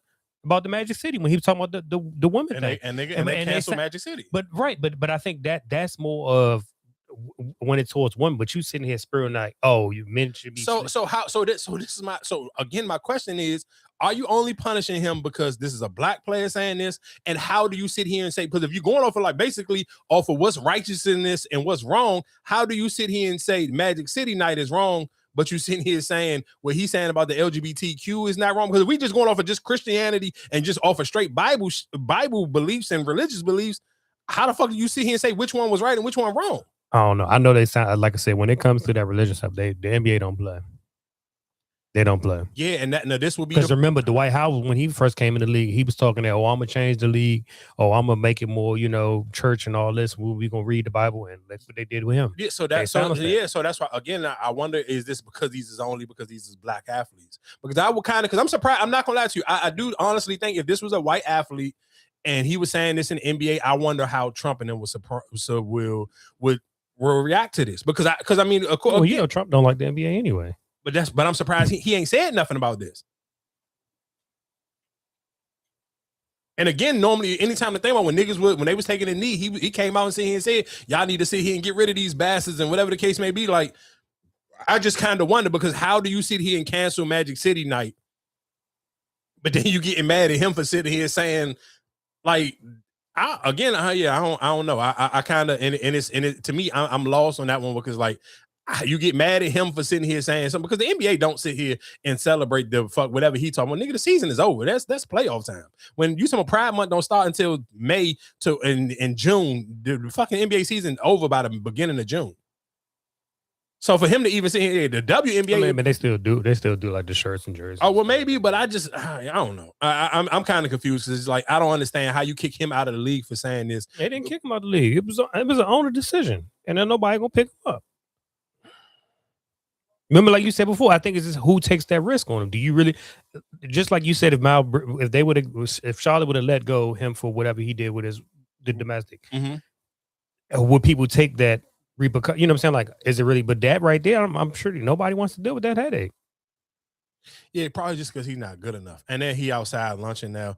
I mean, you're right. The NBA didn't do it. That was the Chicago Bulls. They their own private team. You can do what you want with your team. So I mean, they still paid him. So I mean, you can sit here and say, yeah, they cut him. He lunched out. He still got his $10 million. So I mean, you do what you gotta do with your bread. But it is kind of crazy where it's like, y'all stopped the Magic City night, but now niggas is kind of looking at him like he talking nuts. But what's the difference? The only difference is it's the messenger. One was, because ain't that the one who mother used to play in the WNBA? She was pregnant with him.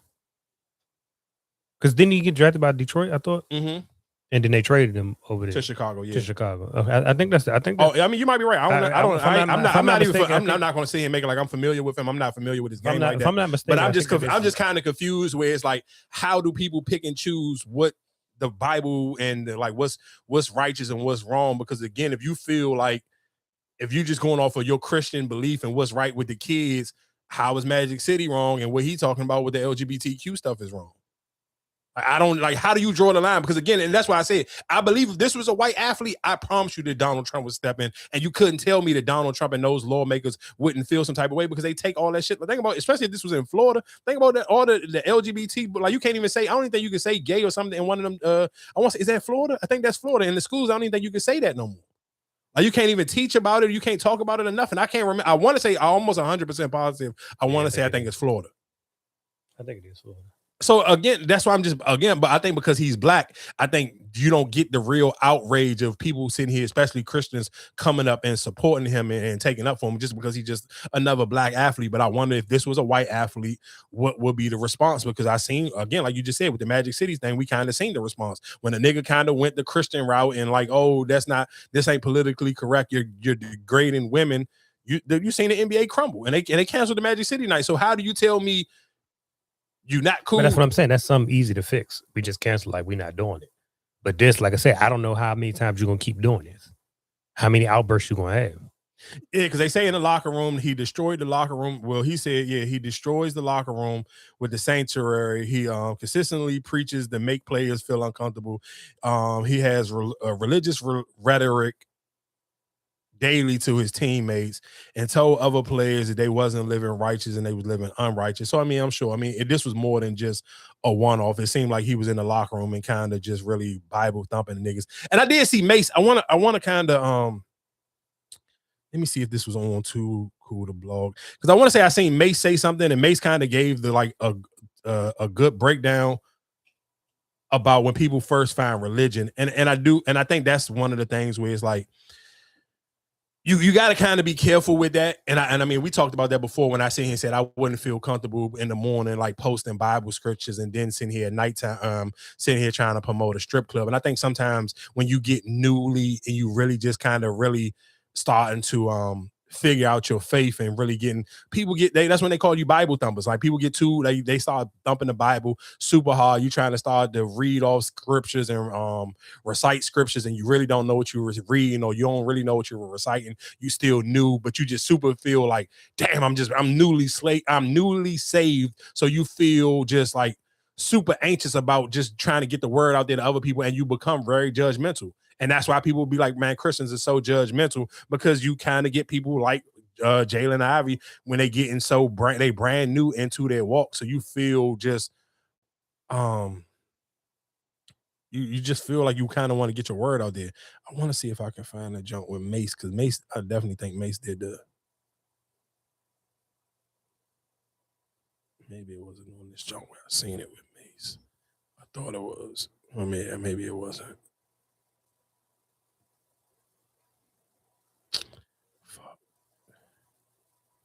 Yeah, maybe it wasn't that. But I did, like I said, I did see Mace. We talked last week. We talked about Meek Mills already, didn't we? The Meek Mill. I felt like we talked about it first. Oh no, here go Mace right here. Our own story. And I think it's time to write a new narrative. Yeah, no, we didn't. We didn't talk about Meek Mill and Charlamagne? It just happened. What was we talking about last week when we talked about Meek Mill then? I felt like we had the conversation without even playing the clip. I thought. No. Oh, I thought we did. I don't know why I thought we did. If we did, we didn't. It might have just happened. It wasn't a response. All right. Well, let me play this other thing first. And then we can... Yeah, I think we might have talked about it with just randomly talking about. I'm going to play a video in its full context. And we're going to have a conversation in regards to what it means to be modest and that modesty is so much more than just how you dress. Because Gen Z love remixing definitions and it is going clean over their heads. And there is a massive, massive disconnect. And this is why the internet is feeling the way they are feeling. So this is a long video. Buckle up. I already know women are going to be in the comment section with it, but she's beautiful. Her body is tea. You're just jealous. Man, shut the fuck up. Don't hate me for what I'm about to say. Please don't come for me. Don't come for me. And this is not for the believers who are still very new in their faith. This is for the women who have been in there, who are in it. I do not want this to come off as judgmental or condemning, but at what point does modesty come into the picture? And I know, everyone's like, Talitha, you didn't dress modestly for most of the time. I'm aware. Trust me, I know. And I feel like that is one of the reasons why I'm qualified to speak on this is because I wasn't modest for a long time. And then the Lord changed me. I didn't change the way I dressed because I wanted to please people. I didn't change the way I dressed because the internet bullied me into it. I changed because of the Lord. Now, I will say, we're about to go into summer. It's getting hot outside. You want to go to the beach? Cool. You want to go to the pool? Great. You want to go to the gym and wear a sports bra? Do your thing. There's a difference between existing in your body and showing off your body. It goes further than what you're wearing. Like God convicted me about the poses. How come every time I pose for a picture, it's from the back? He convicted me about my angles. Why did all of my videos start with my butt in the camera? Like, in my personal opinion, modest means, am I taking the Lord into consideration when I get dressed every day? Modesty is not about hiding your beauty. It's about valuing your worth. Because I am someone who has done such a huge transformation in my life and my walk with Christ, and specifically how I dress, I just want to hold other women accountable. Like, if you have a relationship with God and you don't want to change things for him, you need to reevaluate that relationship. Coming to God and saying, I don't want to change anything is basically saying, I want all your blessings. I want all your glory. I want to live and walk in your presence, but I don't want to give you authority over my life. I want what you have for me, but I'm not willing to give anything I have for you. For the sake of this conversation, here's the definition of what modesty actually is. Webster, Cambridge, Oxford, Google, definition of modesty. For the context of this conversation, here is the key aspects of modesty pertaining to apparel. I do not judge a person's character off of one singular video. I build a profile by watching a series of videos. I'll comb through your entire profile just so that way it can give me clarity in regards to what type of person you are. Because when there's consistency in your patterns, I can kind of pick up what you're not saying based off of what you are showing. That's just a little skill and a superpower that I have. What's turning a lot of people off from this young lady is the audio is not matching the visual. I remember sometime last year, her video popped up on my FYP where she says that she is starting, she's gone on her journey to be more Christian and she is leaning towards a more modest lifestyle. Okay, not a problem. No judgment for me. As far as like leaning into your faith and finding yourself through your faith, regardless on what that faith is, I'm not going to comment on it. That's not for me to judge. Hats off, right? I remember combing through her profile prior to, and she did it kind of like a compilation video of her previous content. And one of the things that kind of stuck out and I noticed about her is she leads very heavy with her body and her sexuality. Like, that's it. I couldn't tell you anything about her other than she's a very lusty girl. Her entire brand revolves around her body and her sexuality. I remember she was doing her hair and she was talking about how she ended a situationship and it hurt her feelings and she was heartbroken from that. So I put a pin in it and I just was like, oh, okay, very licentious woman. That's her lifestyle. That's her brand. I mean, it's a lot of women on the internet, so it's nothing new. It's not a shocker. What's turning a lot of people off is in her video, she was like, oh, she's going to start holding women accountable and being modest. Sweetheart, you're struggling with being modest yourself because while you are putting on more clothes, your clothes is still sexually suggestive.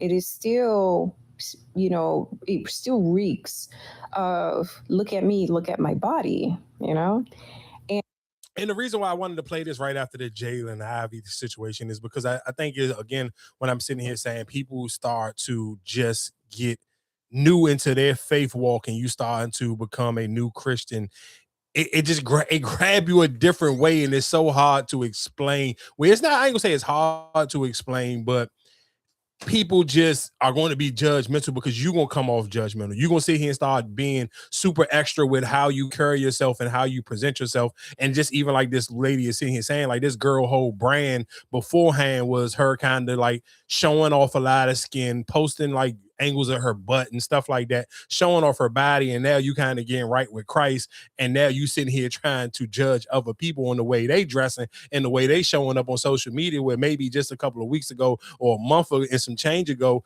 you was doing the same thing they doing, but now you sitting here because you started to read your Bible, you feel like you're going to sit here and crucify everybody else who still want to kind of get half naked on social media. And I feel like, again, that's what Jalen Ivy is dealing with right now, where it's like, this is still new to you, so you kind of just allowing it to get the best of you and not sitting here saying you wrong, but you kind of got to be able to walk it like you talk it first and kind of just take your time with how you're going to come off with it. So, I mean, that's just something I kind of felt like those two kind of went hand in hand.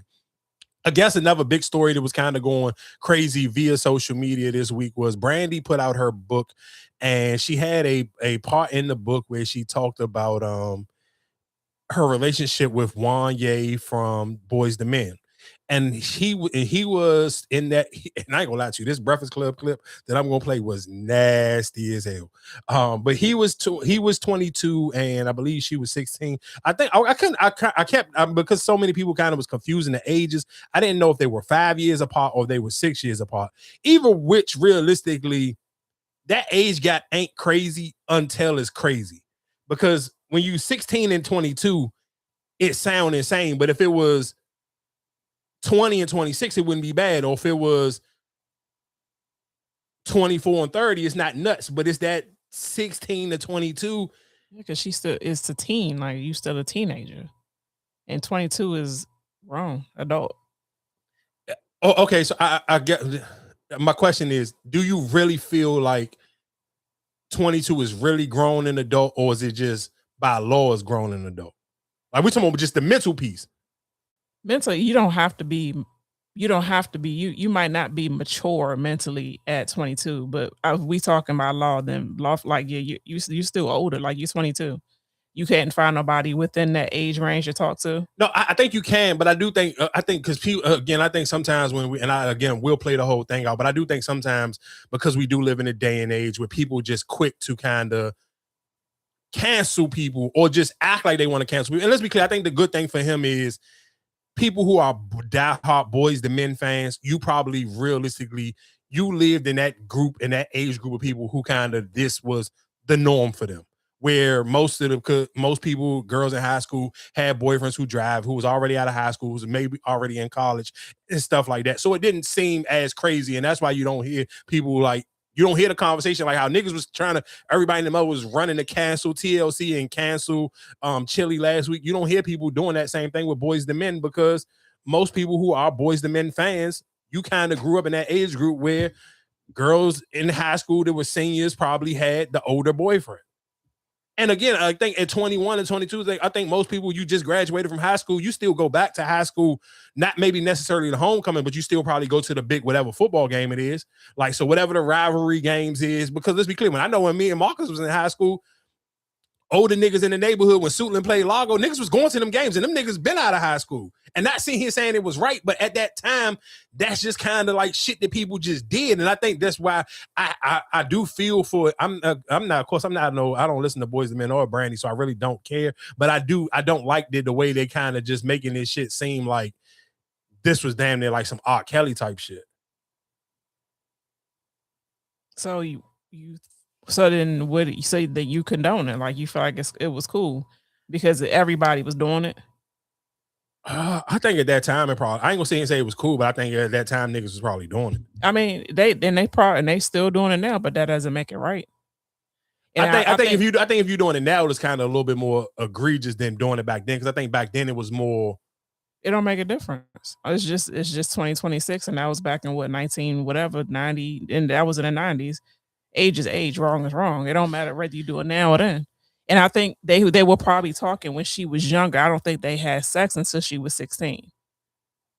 But they was talking when she was like 14, 15, or whatever the case may be. So my question for you, do you think her parents knew? I think they did. I mean, they might not have known the extent of the relationship, but but because let's be clear, her mother and father they were her managers as well. So she tried, and that's why that's the reason maybe why I kind of don't like it. I wish I could find the audio of her actually saying it, because she tried to make it seem like her parents didn't know their extent of their relationship. That's what I'm saying. Maybe they didn't know, like they. So my question to you is, how can somebody hide something like that, and your parents are they're not just your parents, they're your managers too. So for people like, I'm sure if any of y'all ever watched like the Breakfast Club, when most of them artists go there, guess who was sitting right behind them? It's a manager. Your manager damn near always up your ass. So it's like, how do you Brandy? So you at this time, you someone 16 Brandy, you are lit. You ain't just some up and coming artist, like you are Brandy. So you probably got a full schedule. So when do you sit here and get to sneak off with a 22-year-old nigga and your parents don't know you with him? And you the bread and butter? Like Ray J ain't got no fucking song out yet at this time? I mean, they could have known. Shit, it could be easy. Because I mean, if you saying he could be working on music or something like that. But how easy did y'all can sneak off on the often? In the studio, yeah, something like that. If we've been you my singing coach or whatever the case may be, or we've been doing sessions on the regular. But y'all missing it. That all of that would be cool if they was just a parent. When the manager's hands on, think about how hands on Diddy is with shit. If they are your manager too, somebody got to be hands on. It's not you just not in the studio making music by yourself.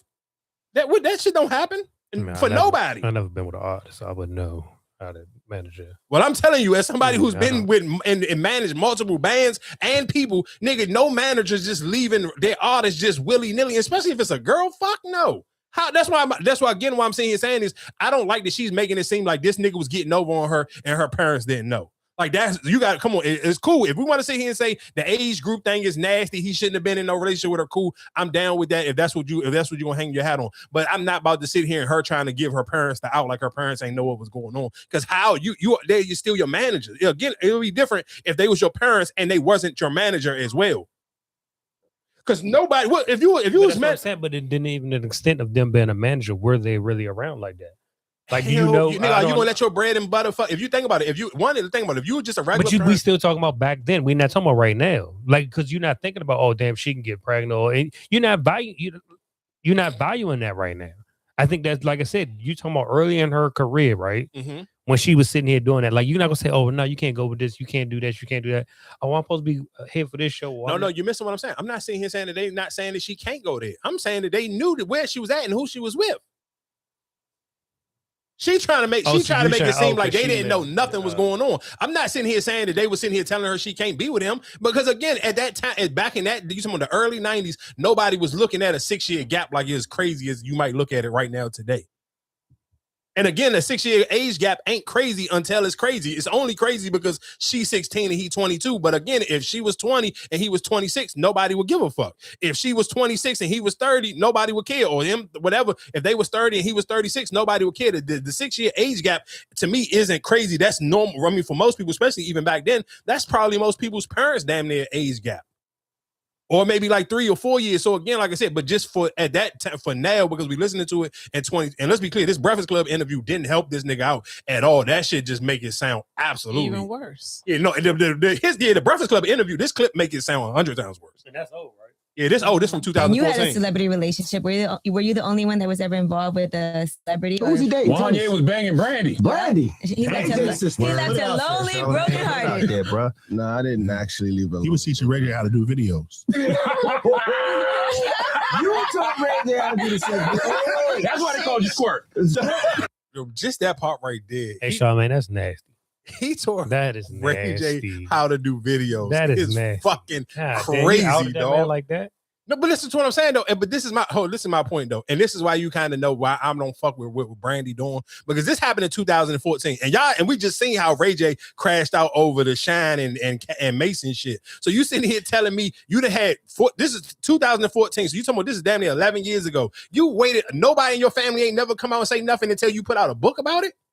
But but you know how many girls try to keep that clean image, and she's one of them that's trying to keep this clean image. And just crazy how all this stuff coming out now. And like I said, who really was checking for Brandy like that, even looking at her like that sexually?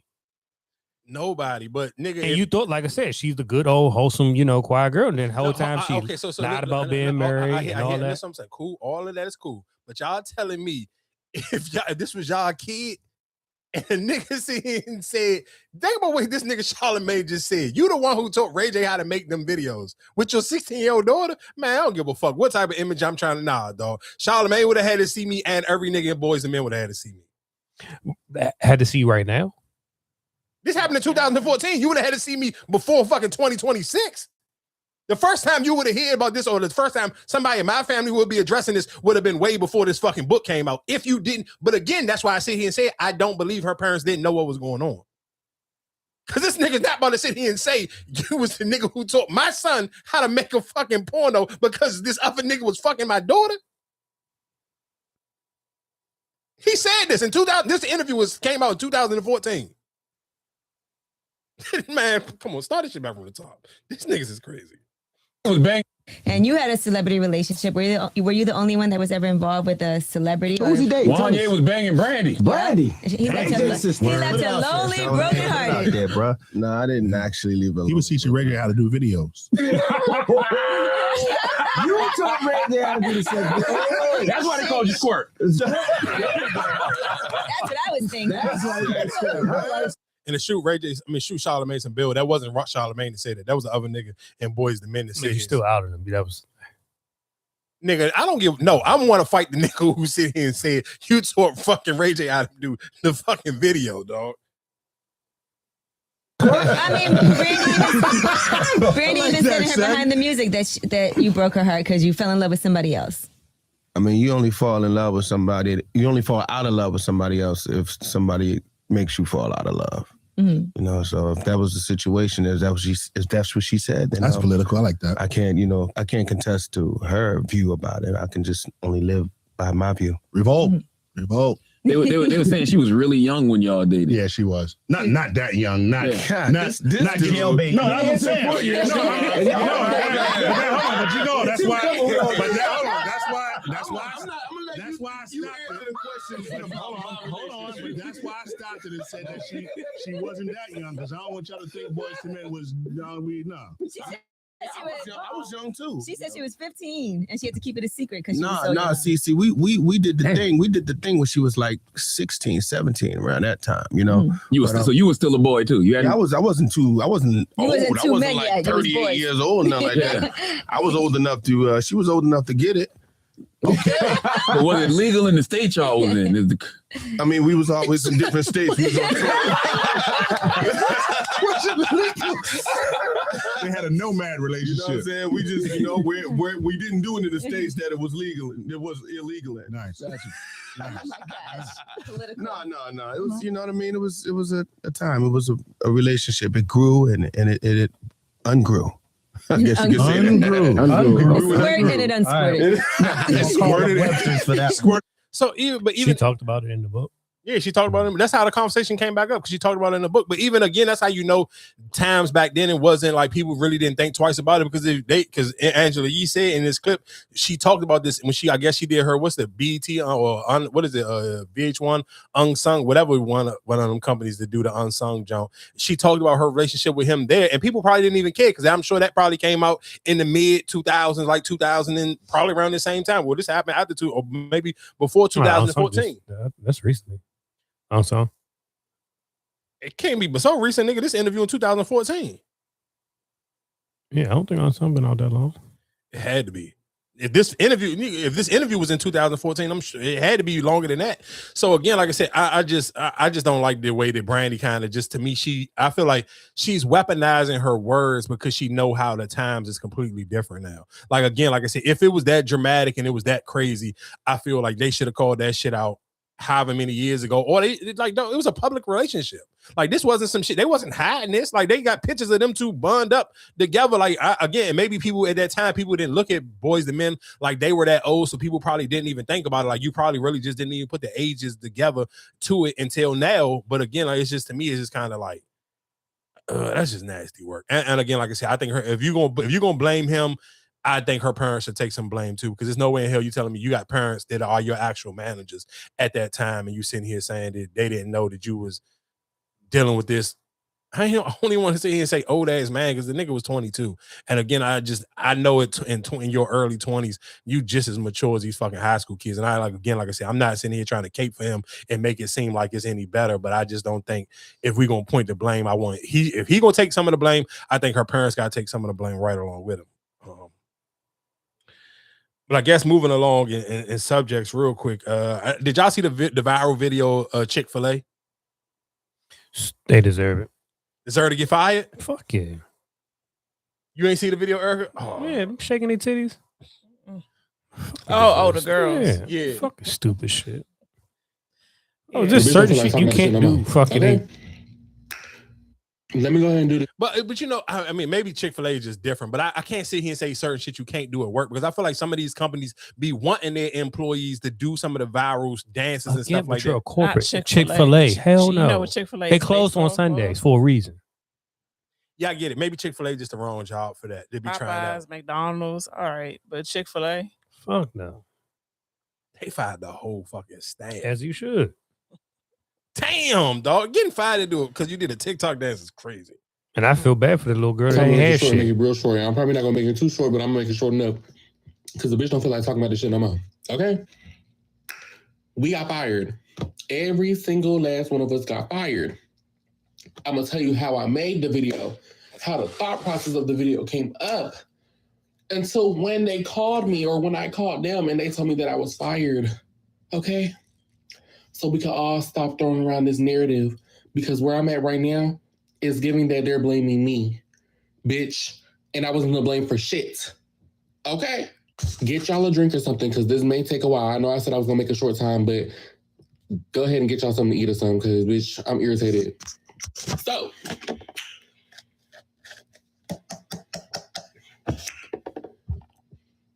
before I made the video, I said, hey, I'm about to make this video real quick. If you want to be in it, let me know. If you don't want to be in it, let me know. All I need y'all to do, and I showed them what I wanted them to do. I said, bounce your chest. I'm a boy. I don't really have to work harder to bounce my chest than a girl. Girls have titties. I have to extra, you know? Oh, I'm a little big, so it was moving on its own this time. I don't know, my chest showing out for y'all. But that's besides the point. It wasn't that serious. This is what I'm trying to say. It wasn't that serious. First of all, our location isn't even like an actual Chick-fil-A. We barely have anything on our menu. If you pull up to our location, I'm not going to say where it's at, but if you scroll down on my page, you'll see where I'm located. And you walk into our Chick-fil-A, you'll see that we don't have much on the menu. Our Chick-fil-A doesn't even take gift cards. We don't do that. Our Chick-fil-A doesn't even take cash. We don't do that. And I'm saying all this just to let y'all know that this is not an actual Chick-fil-A. It's a Chick-fil-A, but it's not a real deal Chick-fil-A, if you get what I'm trying to say. So I asked everybody if they wanted to be in the video. Of course, everybody said yes, because this is not my first time making a video with my night shift. It's not. And this is not the first video that I've posted that went viral. It could have been just the simple fact that it was the whole crew doing the same thing. And maybe I did do a little bit too much when I turned around and I shook my back, because nothing but back and fat was moving. No ass. Okay? None. Let me go ahead and do this story. Stupid. Well, I'll whoop your ass. Oh, I'll whoop your ass for that shit. Who asked you whooping? His ass. Who? If you was the people that got fired? Hell yeah. Because you posted this shit. You did it. I'm definitely whooping your ass because you posted that stupid ass shit. Oh man, I forgot. I don't even know how I let it go for this far. And I want to tell me what y'all would do if this was y'all. So real quick, I'm gonna play this clip of this happened at the Wizards game on April Fool's Day. Oh, this one. This is the one though. Jackson, it's all on you. This might be history if you get this done. For $10,000.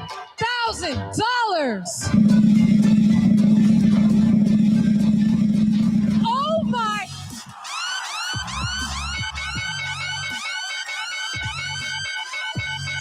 Yes, sir. Somebody's rich. The mascots are going crazy. The contestants going crazy. The crowd is going crazy. Jackson, oh my gosh. You didn't see it. We all saw it. You want to see it? All right, take a look at the screen for the replay. That was crazy.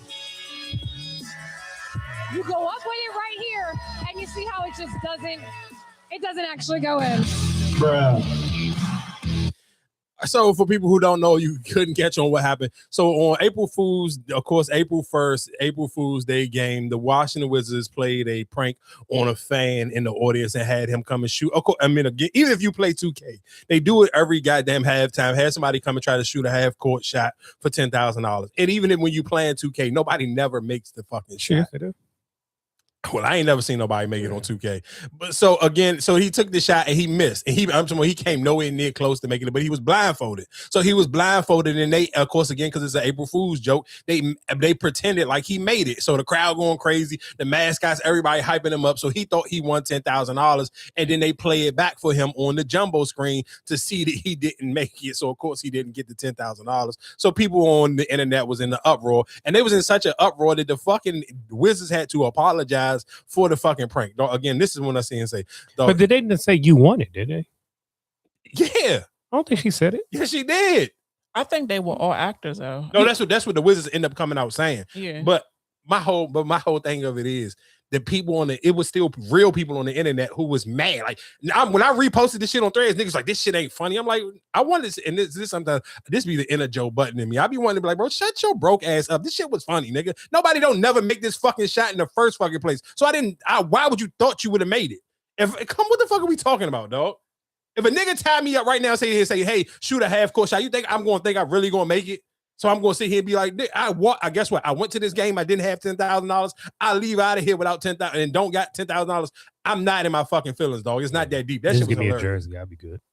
And that's what they gave. They gave him an autographed jersey and told him they was gonna give him out some. I want to say some tickets for next season. I couldn't believe people was mad. Again, that is the thing about 2026, and that's why I be so confused. Like the shit people just complain and cry about. Like this is just how you know the world is too soft. Because it's like, dog, on what planet did you think that this nigga really thought he was? You should never think that you gonna make a half, unless your name is Steph Curry, that you can make a half court shot with your eyes tied. The fuck are we talking about? But it was funny though. I ain't gonna lie to you. I watched this shit like 5 times and I laughed every fucking time I watched it because this shit was just funny. Like, nigga, why would you think? The point that really blew me is like that the Wizards had to fucking come out and apologize or explain themselves. Why the fuck do I gotta explain myself for an April Fool's joke? Because you did it in front of millions of people and the guy posted. And obviously people was upset about it. Man, that shit is crazy, though. Like, I can't even believe like this is the fucking world we actually live in. That niggas is just that fucking soft, man. God damn.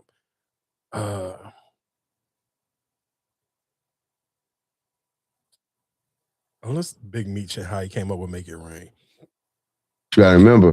How the fuck did y'all come up with Making It Rain? Because the ones was garbage. You gotta remember, I'm plugged in with big cartels, Colombians, or motherfucking Mexicans. Yeah. Back in the day when we first started fucking around with the Colombians, they won't take no 1s and 5s.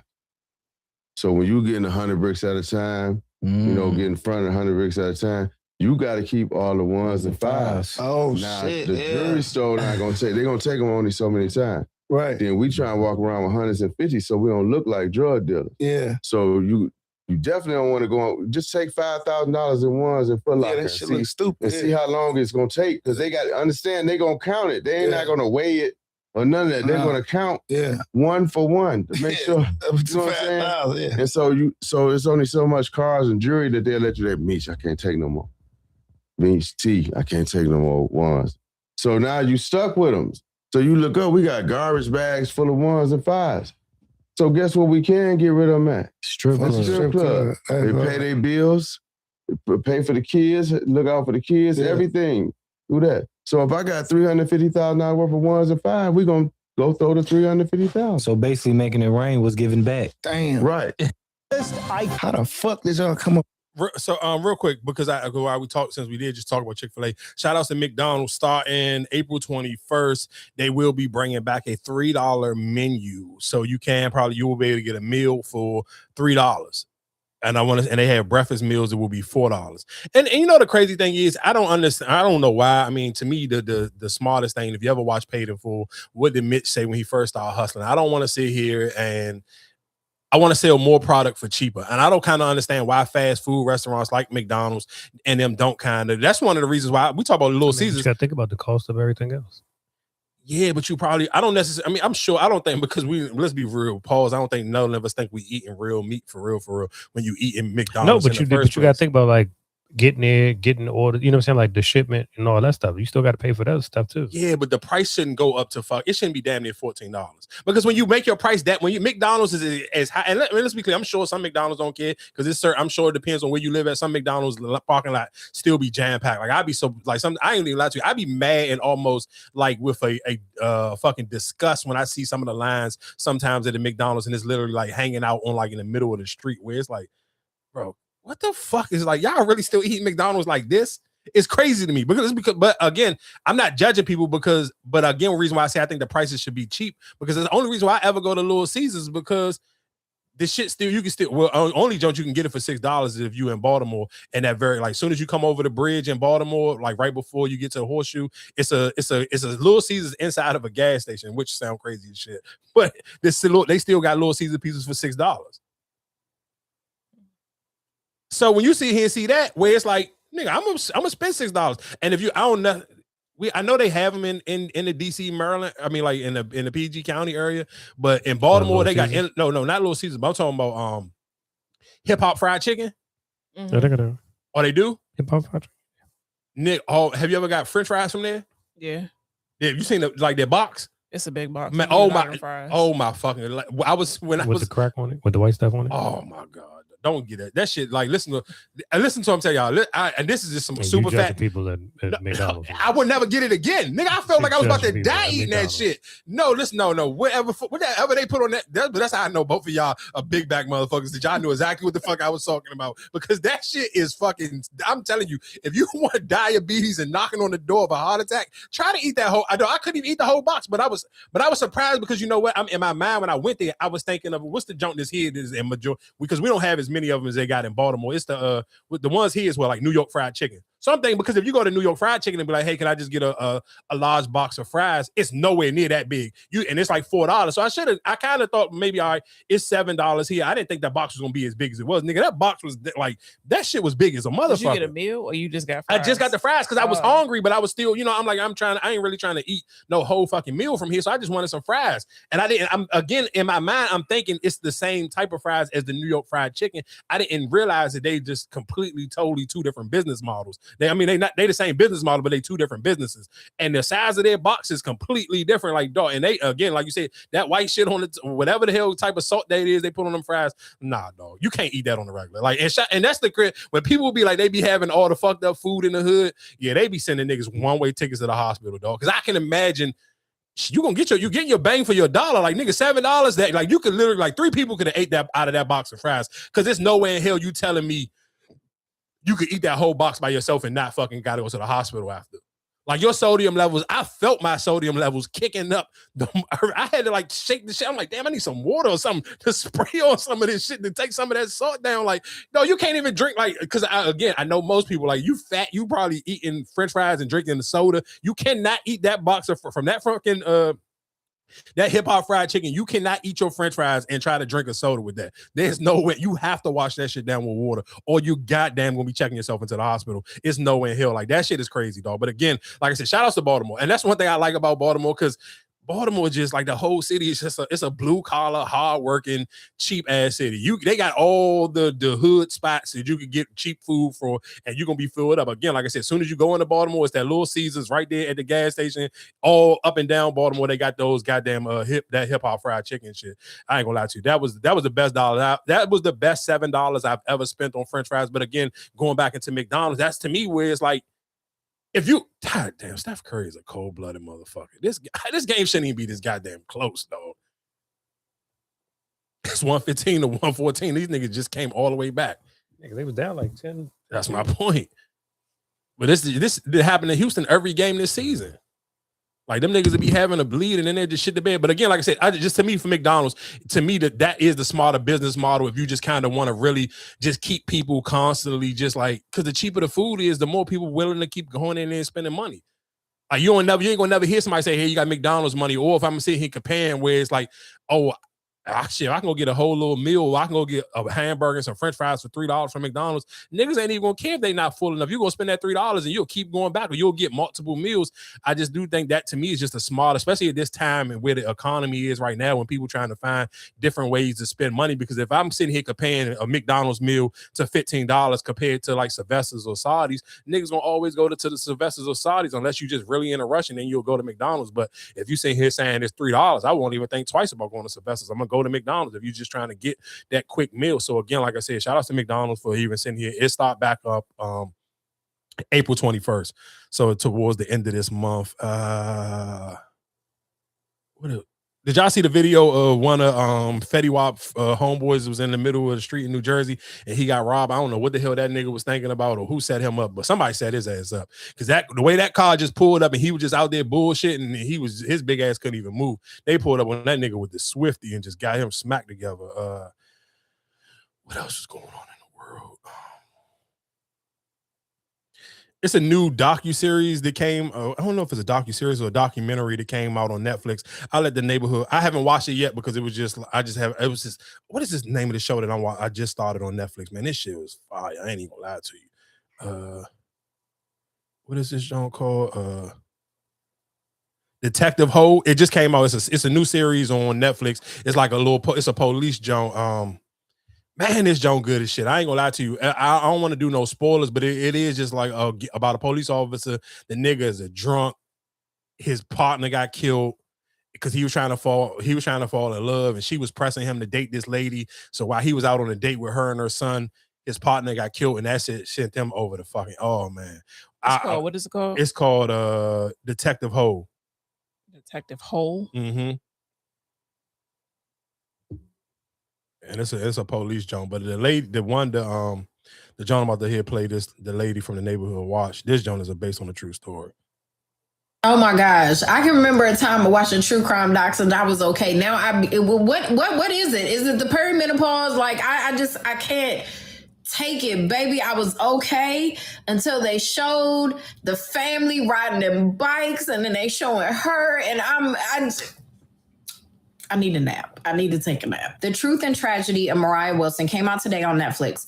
What I love most about this documentary was how they took majority of the time with her family, mom, dad, brother, with her friends, to really shine this bright light on Mariah instead of the monster that did this to her and so much of, what happened to her. I love the opening with showing her as a baby and them just sharing, their experiences with her. Of course, when mom talked about the song that she heard and she knew that she wasn't going to have so much time with her, that broke me. But I appreciated the path we were taken down into her life that showed us just how great of a person that she was. And I hate that this happened. So if you haven't watched the doc, save this and come back, because I do want to say a couple things about it. And I want to ruin it for you because it's a wild ride. First of all, I immediately was like, Colin did that shit. He did it. Arrest him right now. Because the fact that you sit up here, who you looking like you don't know who they talking about when the cops showed up to his house. Boy, you just went on a date with her. You know who the hell she is. But what I wasn't expecting was Caitlin's ass. Even though they kept showing her and they kept showing. I'm not going to play it all and let her spoil it for y'all. But I do want to sit here and play this last. I got a couple more jokes anyway. One that I got a question for y'all because it was a conversation that was floating around where one of Future baby mothers was mad because he didn't put a $500,000 life insurance on their daughter. Is that regular for parents to do shit like that? That shit seemed kind of crazy to me. Like, why the fuck are you mad that he didn't put life insurance on y'all daughter? He don't got no grown. I mean, he do got a grown kid, but not by none of these motherfuckers. That was kind of random. That's why I seen it, and I was like, am I reading this shit wrong? Like, did she want him to put life insurance on himself and put her on the policy? I didn't understand. Why would you put life insurance on why would you be mad that he didn't put life insurance on a kid? Like that, even for that to be a goddamn tough bucket saying. What's his name saying? Greeny? Yeah, but that was a tough one. But it's a video that was going viral. And this happened also when we talked about Baltimore. This happened of a young man who went up to a food truck, and the food truck driver, he live streams on Twitch. He streams while he's out of the food truck cooking. So while he was sitting here serving the dude, and he changed it and he turned his head for a second. The nigga sit here and pickpocket him while he was live streaming, which is kind of, I'm not gonna lie to you, that one That's embarrassing. Yeah, that shit was embarrassing. Who in the Houston did no one in the game? A while ago, a young man came to your stand and took a tip jar. I'm his mother. Oh! How much did he take from you? Like something I couldn't pay attention. What do you think he took from you? I see the first. I couldn't see the second. Is how much do you think he took from you? About $30, I think. But you don't need to pay. No, I'm gonna pay because my son wasn't raised like that. Why he is doing that? I don't want to ask, but no. Listen to me. My son wasn't raised like that. My son drinks, and when he drinks, he does stupid stuff. I want to pay you back because you don't deserve to be stolen from. You're here to do a service. I appreciate it. He took it from your tip jar. $30 go back to your tip jar. God bless you. I'm sorry, ma'am. It's okay. I'm sorry. I put my son in treatment. I pray he stay and get some help. But I want you to be okay. Can I come and hug? Of course. Yes. I am live streaming. People like sharing everything everywhere. I'm sorry. It's okay. Okay, guys, let me hug. I'm sorry. I like peace. Yeah. Come here. Of course. Come here, guys. Look. Yeah. You're my mom too, you know? Yes. I Yes. want you to be okay. Please. I always love peace, respect, love. That's what I Yes, you always do a say. good I am sorry. service. Keep on helping this community. God bless you. Thank you. Good night, ma'am. Thank you so much. Thank you, ma'am. Thank you. Thank you. Thank you. Yes. Ma'am, can I share this on social media? Thank you so much. Thank you. Thank you. Peace, love, respect. Just we're gonna say like that, please. Yeah, I love it. I love Baltimore. I love Baltimore, guys. Baltimore. I'm always says I love Baltimore. Thank you so much, ma'am. So that's good. So we don't need. So again, I mean, we always sit on here and we talk about parents and we talk about how some people parents aren't. And the crazy thing is her kid is old. Like her kid is old. And the fact that, again, when you see him saying, I guess there's no age limit on good parenting because I don't, how old y'all think that dude looked like he was? He looked like he was at least in his 20s. That's what I was about to say. He looked like his mid 20s or something like that. So for his mom to even still come and kind of just like, I'm sure that shit kind of be embarrassing though, because that shit went super He would have viral. came with me. I'm not going by myself. Sister Mabel and called and Everybody in their mother seen that, and that shit is like. Yeah, you talking about Baltimore? So Yeah, you Baltimore. know that word travel. Yeah, that word travel like a bitch. God, and you didn't even have like a mask on. I thought it was the other dude beside him that took. Because it was a dude but he had all black on. I thought he was the one who was taking the money from him. Yeah, and the crazy thing is like, and she was like, I don't even want to blame it on liquor because the dude who ended up taking you could tell he kind but of he was kind of like smooth talking to nigga. Yeah, he was smooth talking him, but you can tell he was I got the original. Because when he kept saying, "Oh, what's that? Yeah, I want that." Oh, no, that's the mom. The mom came back. I thought I had the original. I thought I sent myself the original one. Maybe I didn't. Yeah, I probably didn't. Yeah, but to me, he kind of like was smooth talking to the dude while he was on the food truck and he was cooking. Like I kind of was like, that's why I didn't think he was drunk or nothing. I thought he was just stealing. But that shit is kind of like, damn, like for your mom got to sit here and come, like that shit is crazy, dog. And I feel for the mother because I just know her group chat and she probably old and she really she ain't look that old though. She looked like she probably still be on the Facebook group chat. Her Facebook group chat probably went fucking crazy. Look at your son. And you know the fucked up part about it.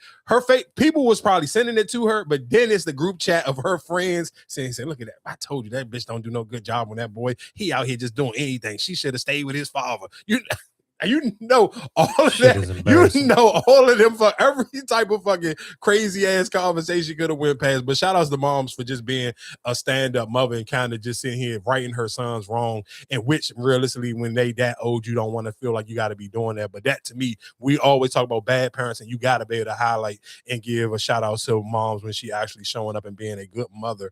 What was this about 8th Street that I wrote down? Hold on, let me see something.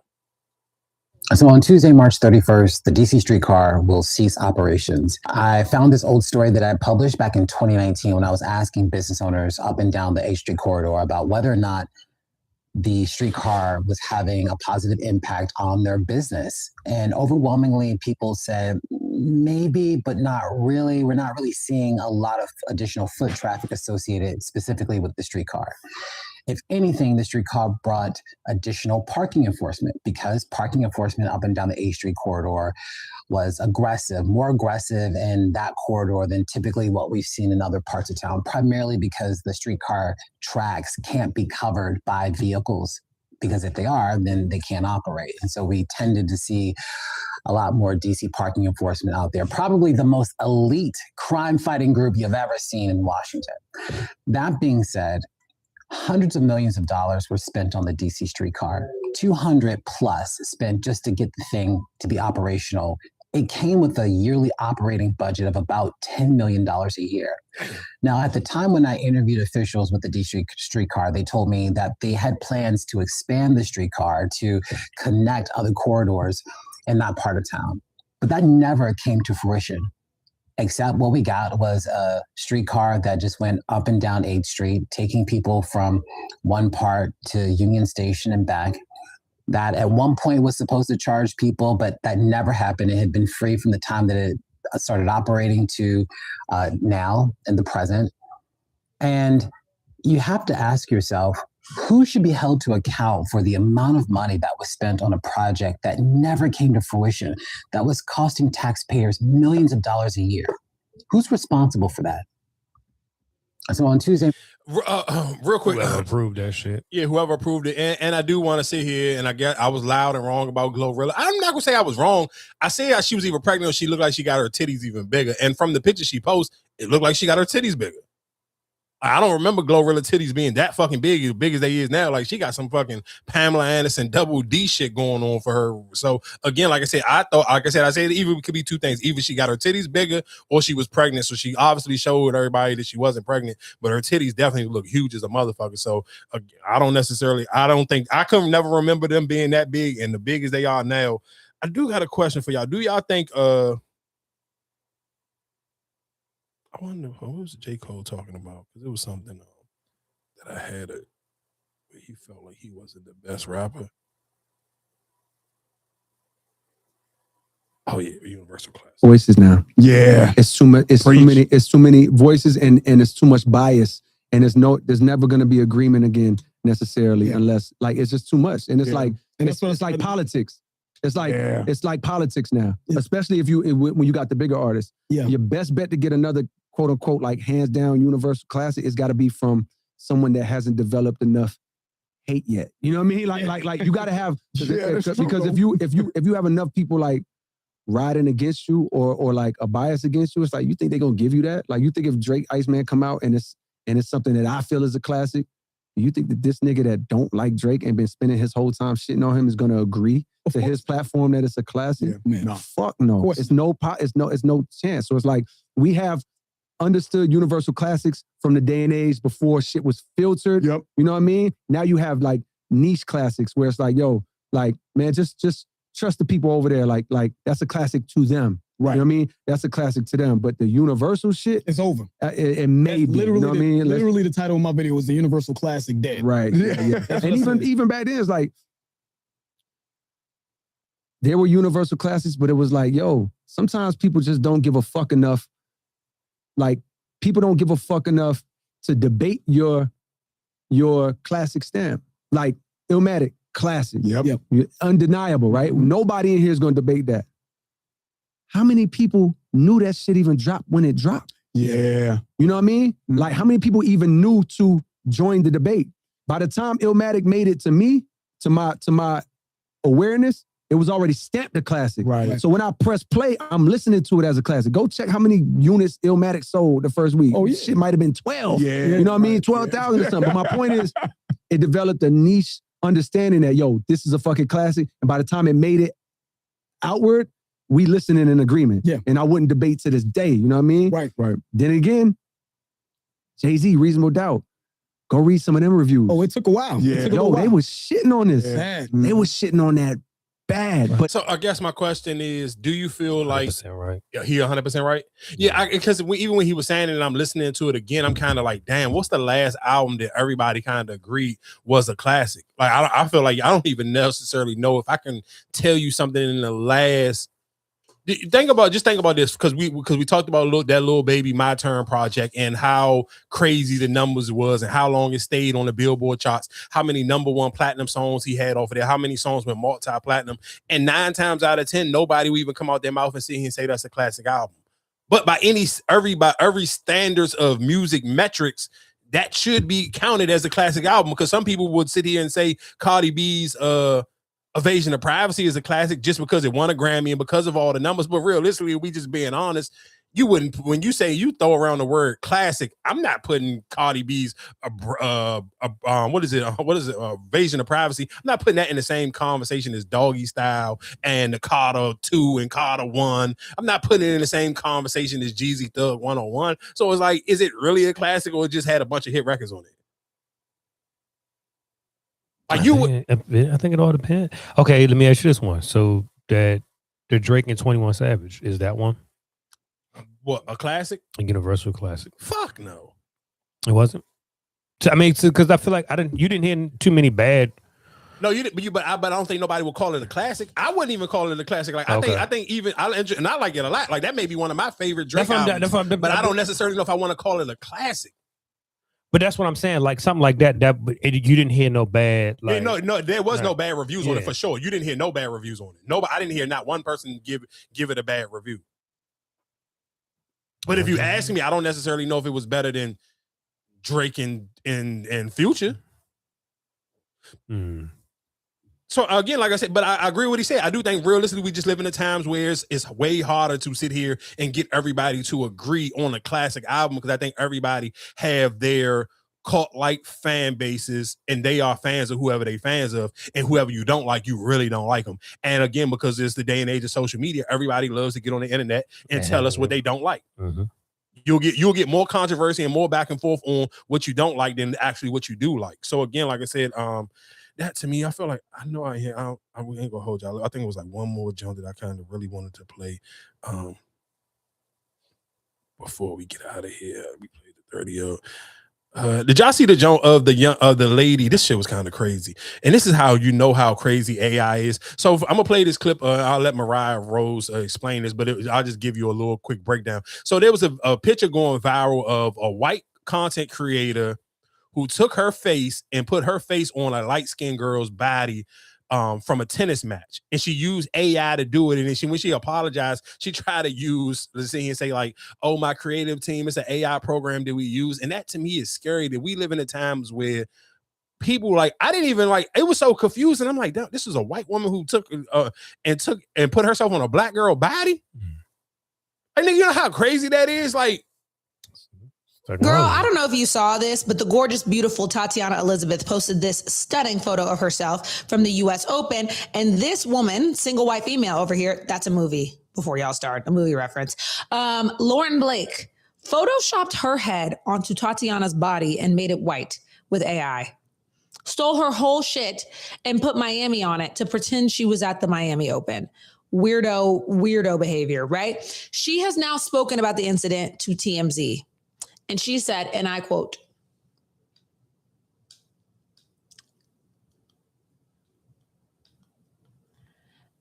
"That shouldn't have happened, and I take full responsibility. This came from an AI content system that my team uses." We're blaming the team. She's blaming her team. Ho, is you Beyonce? I need influencers to stop blaming their teams for stuff. That will probably come back and bite me. I shouldn't say that. But like, come on, bruh. It's you and your phone and your Canon G7X and your AI. Don't blame your fucking team. This came from an AI content system my team uses to generate images at scale, to pretend you're at places that you're not. Okay. I did not see the original image or intentionally set out to copy anyone's work, but that doesn't change the outcome. You put your face on her body. Weirdo. I understand this impacted another creator, especially when it comes to respecting original work. You're talking about it like it's an art piece. And I understand, like, this is her photo, you content creators, it's work. You put your head on her body. That's an invasion of privacy. This ain't about some fucking work, bro. These aren't Van Goghs. You didn't like make a counterfeit version of her art. You made a counterfeit version of her outfit, her body, her face, and everything. That you pretended to be where she was in that moment. Are you like, okay? Anyways, she probably used AI to write this fuck ass statement. Anyways, especially when it comes to respecting original work. And I never want to contribute to that kind of frustration or harm within the creative community that I've been a part of for 10 years. Now you flexing that you've been an influencer for 10 years. This irritated me. So bad. Girl, I don't know. This shit is it's just so fucking scary, because like, dog, how do you ever gonna know what's real and what's fake? And even especially if you somebody and you online and you trying to be like fake online dating. You know how, like, they were what we talking about. Like, oh, she literally took herself from like a caramel complexion black girl to like a tan white girl. I better be safe. And if the two girls would, like, if the other girl wasn't extremely popular, nobody would have never known that she even did it. Like, if the other girl didn't already have a following, she would have literally been able to get away with this. And she probably thought she was, and probably thought the girl wouldn't put two and two together and just thought, okay, we maybe got the same outfit. No, but the whole entire thing, the pose and everything is the same exact fucking shit. Is crazy, dog. Like, that shit is scary to me, because it's literally like, dog, you could think about, like, for this right here is like on the light side. Like, all right, this is somebody just trying to steal another content creator jump. But dog, imagine if you sitting here and you getting finessed by a fake woman.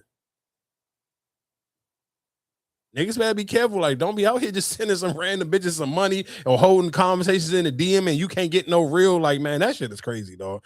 I ain't even gonna lie to y'all, but I ain't gonna hold y'all up too any much longer. Like I said, like, share, and subscribe each and every Tuesday, right back here. Bulture Podcast. Send and tell a friend to tell another friend. Again, like I said, yeah, each and every Tuesday, right back here. Like, share, and subscribe. I'll holler at y'all next week. Don't forget Courtney Kemp and what is that? May. I forgot the day. I remember it next week. But Courtney Kemp got her show coming in May to Netflix. That is something to look forward to watching on Netflix. And did Shy put out a release date yet for their new season? I don't think they did they? I want to say like May. I saw us. I looked it up. Yeah, I can't wait. Let me see if I can find it real quick before we leave. Just because I mentioned it. The Shy.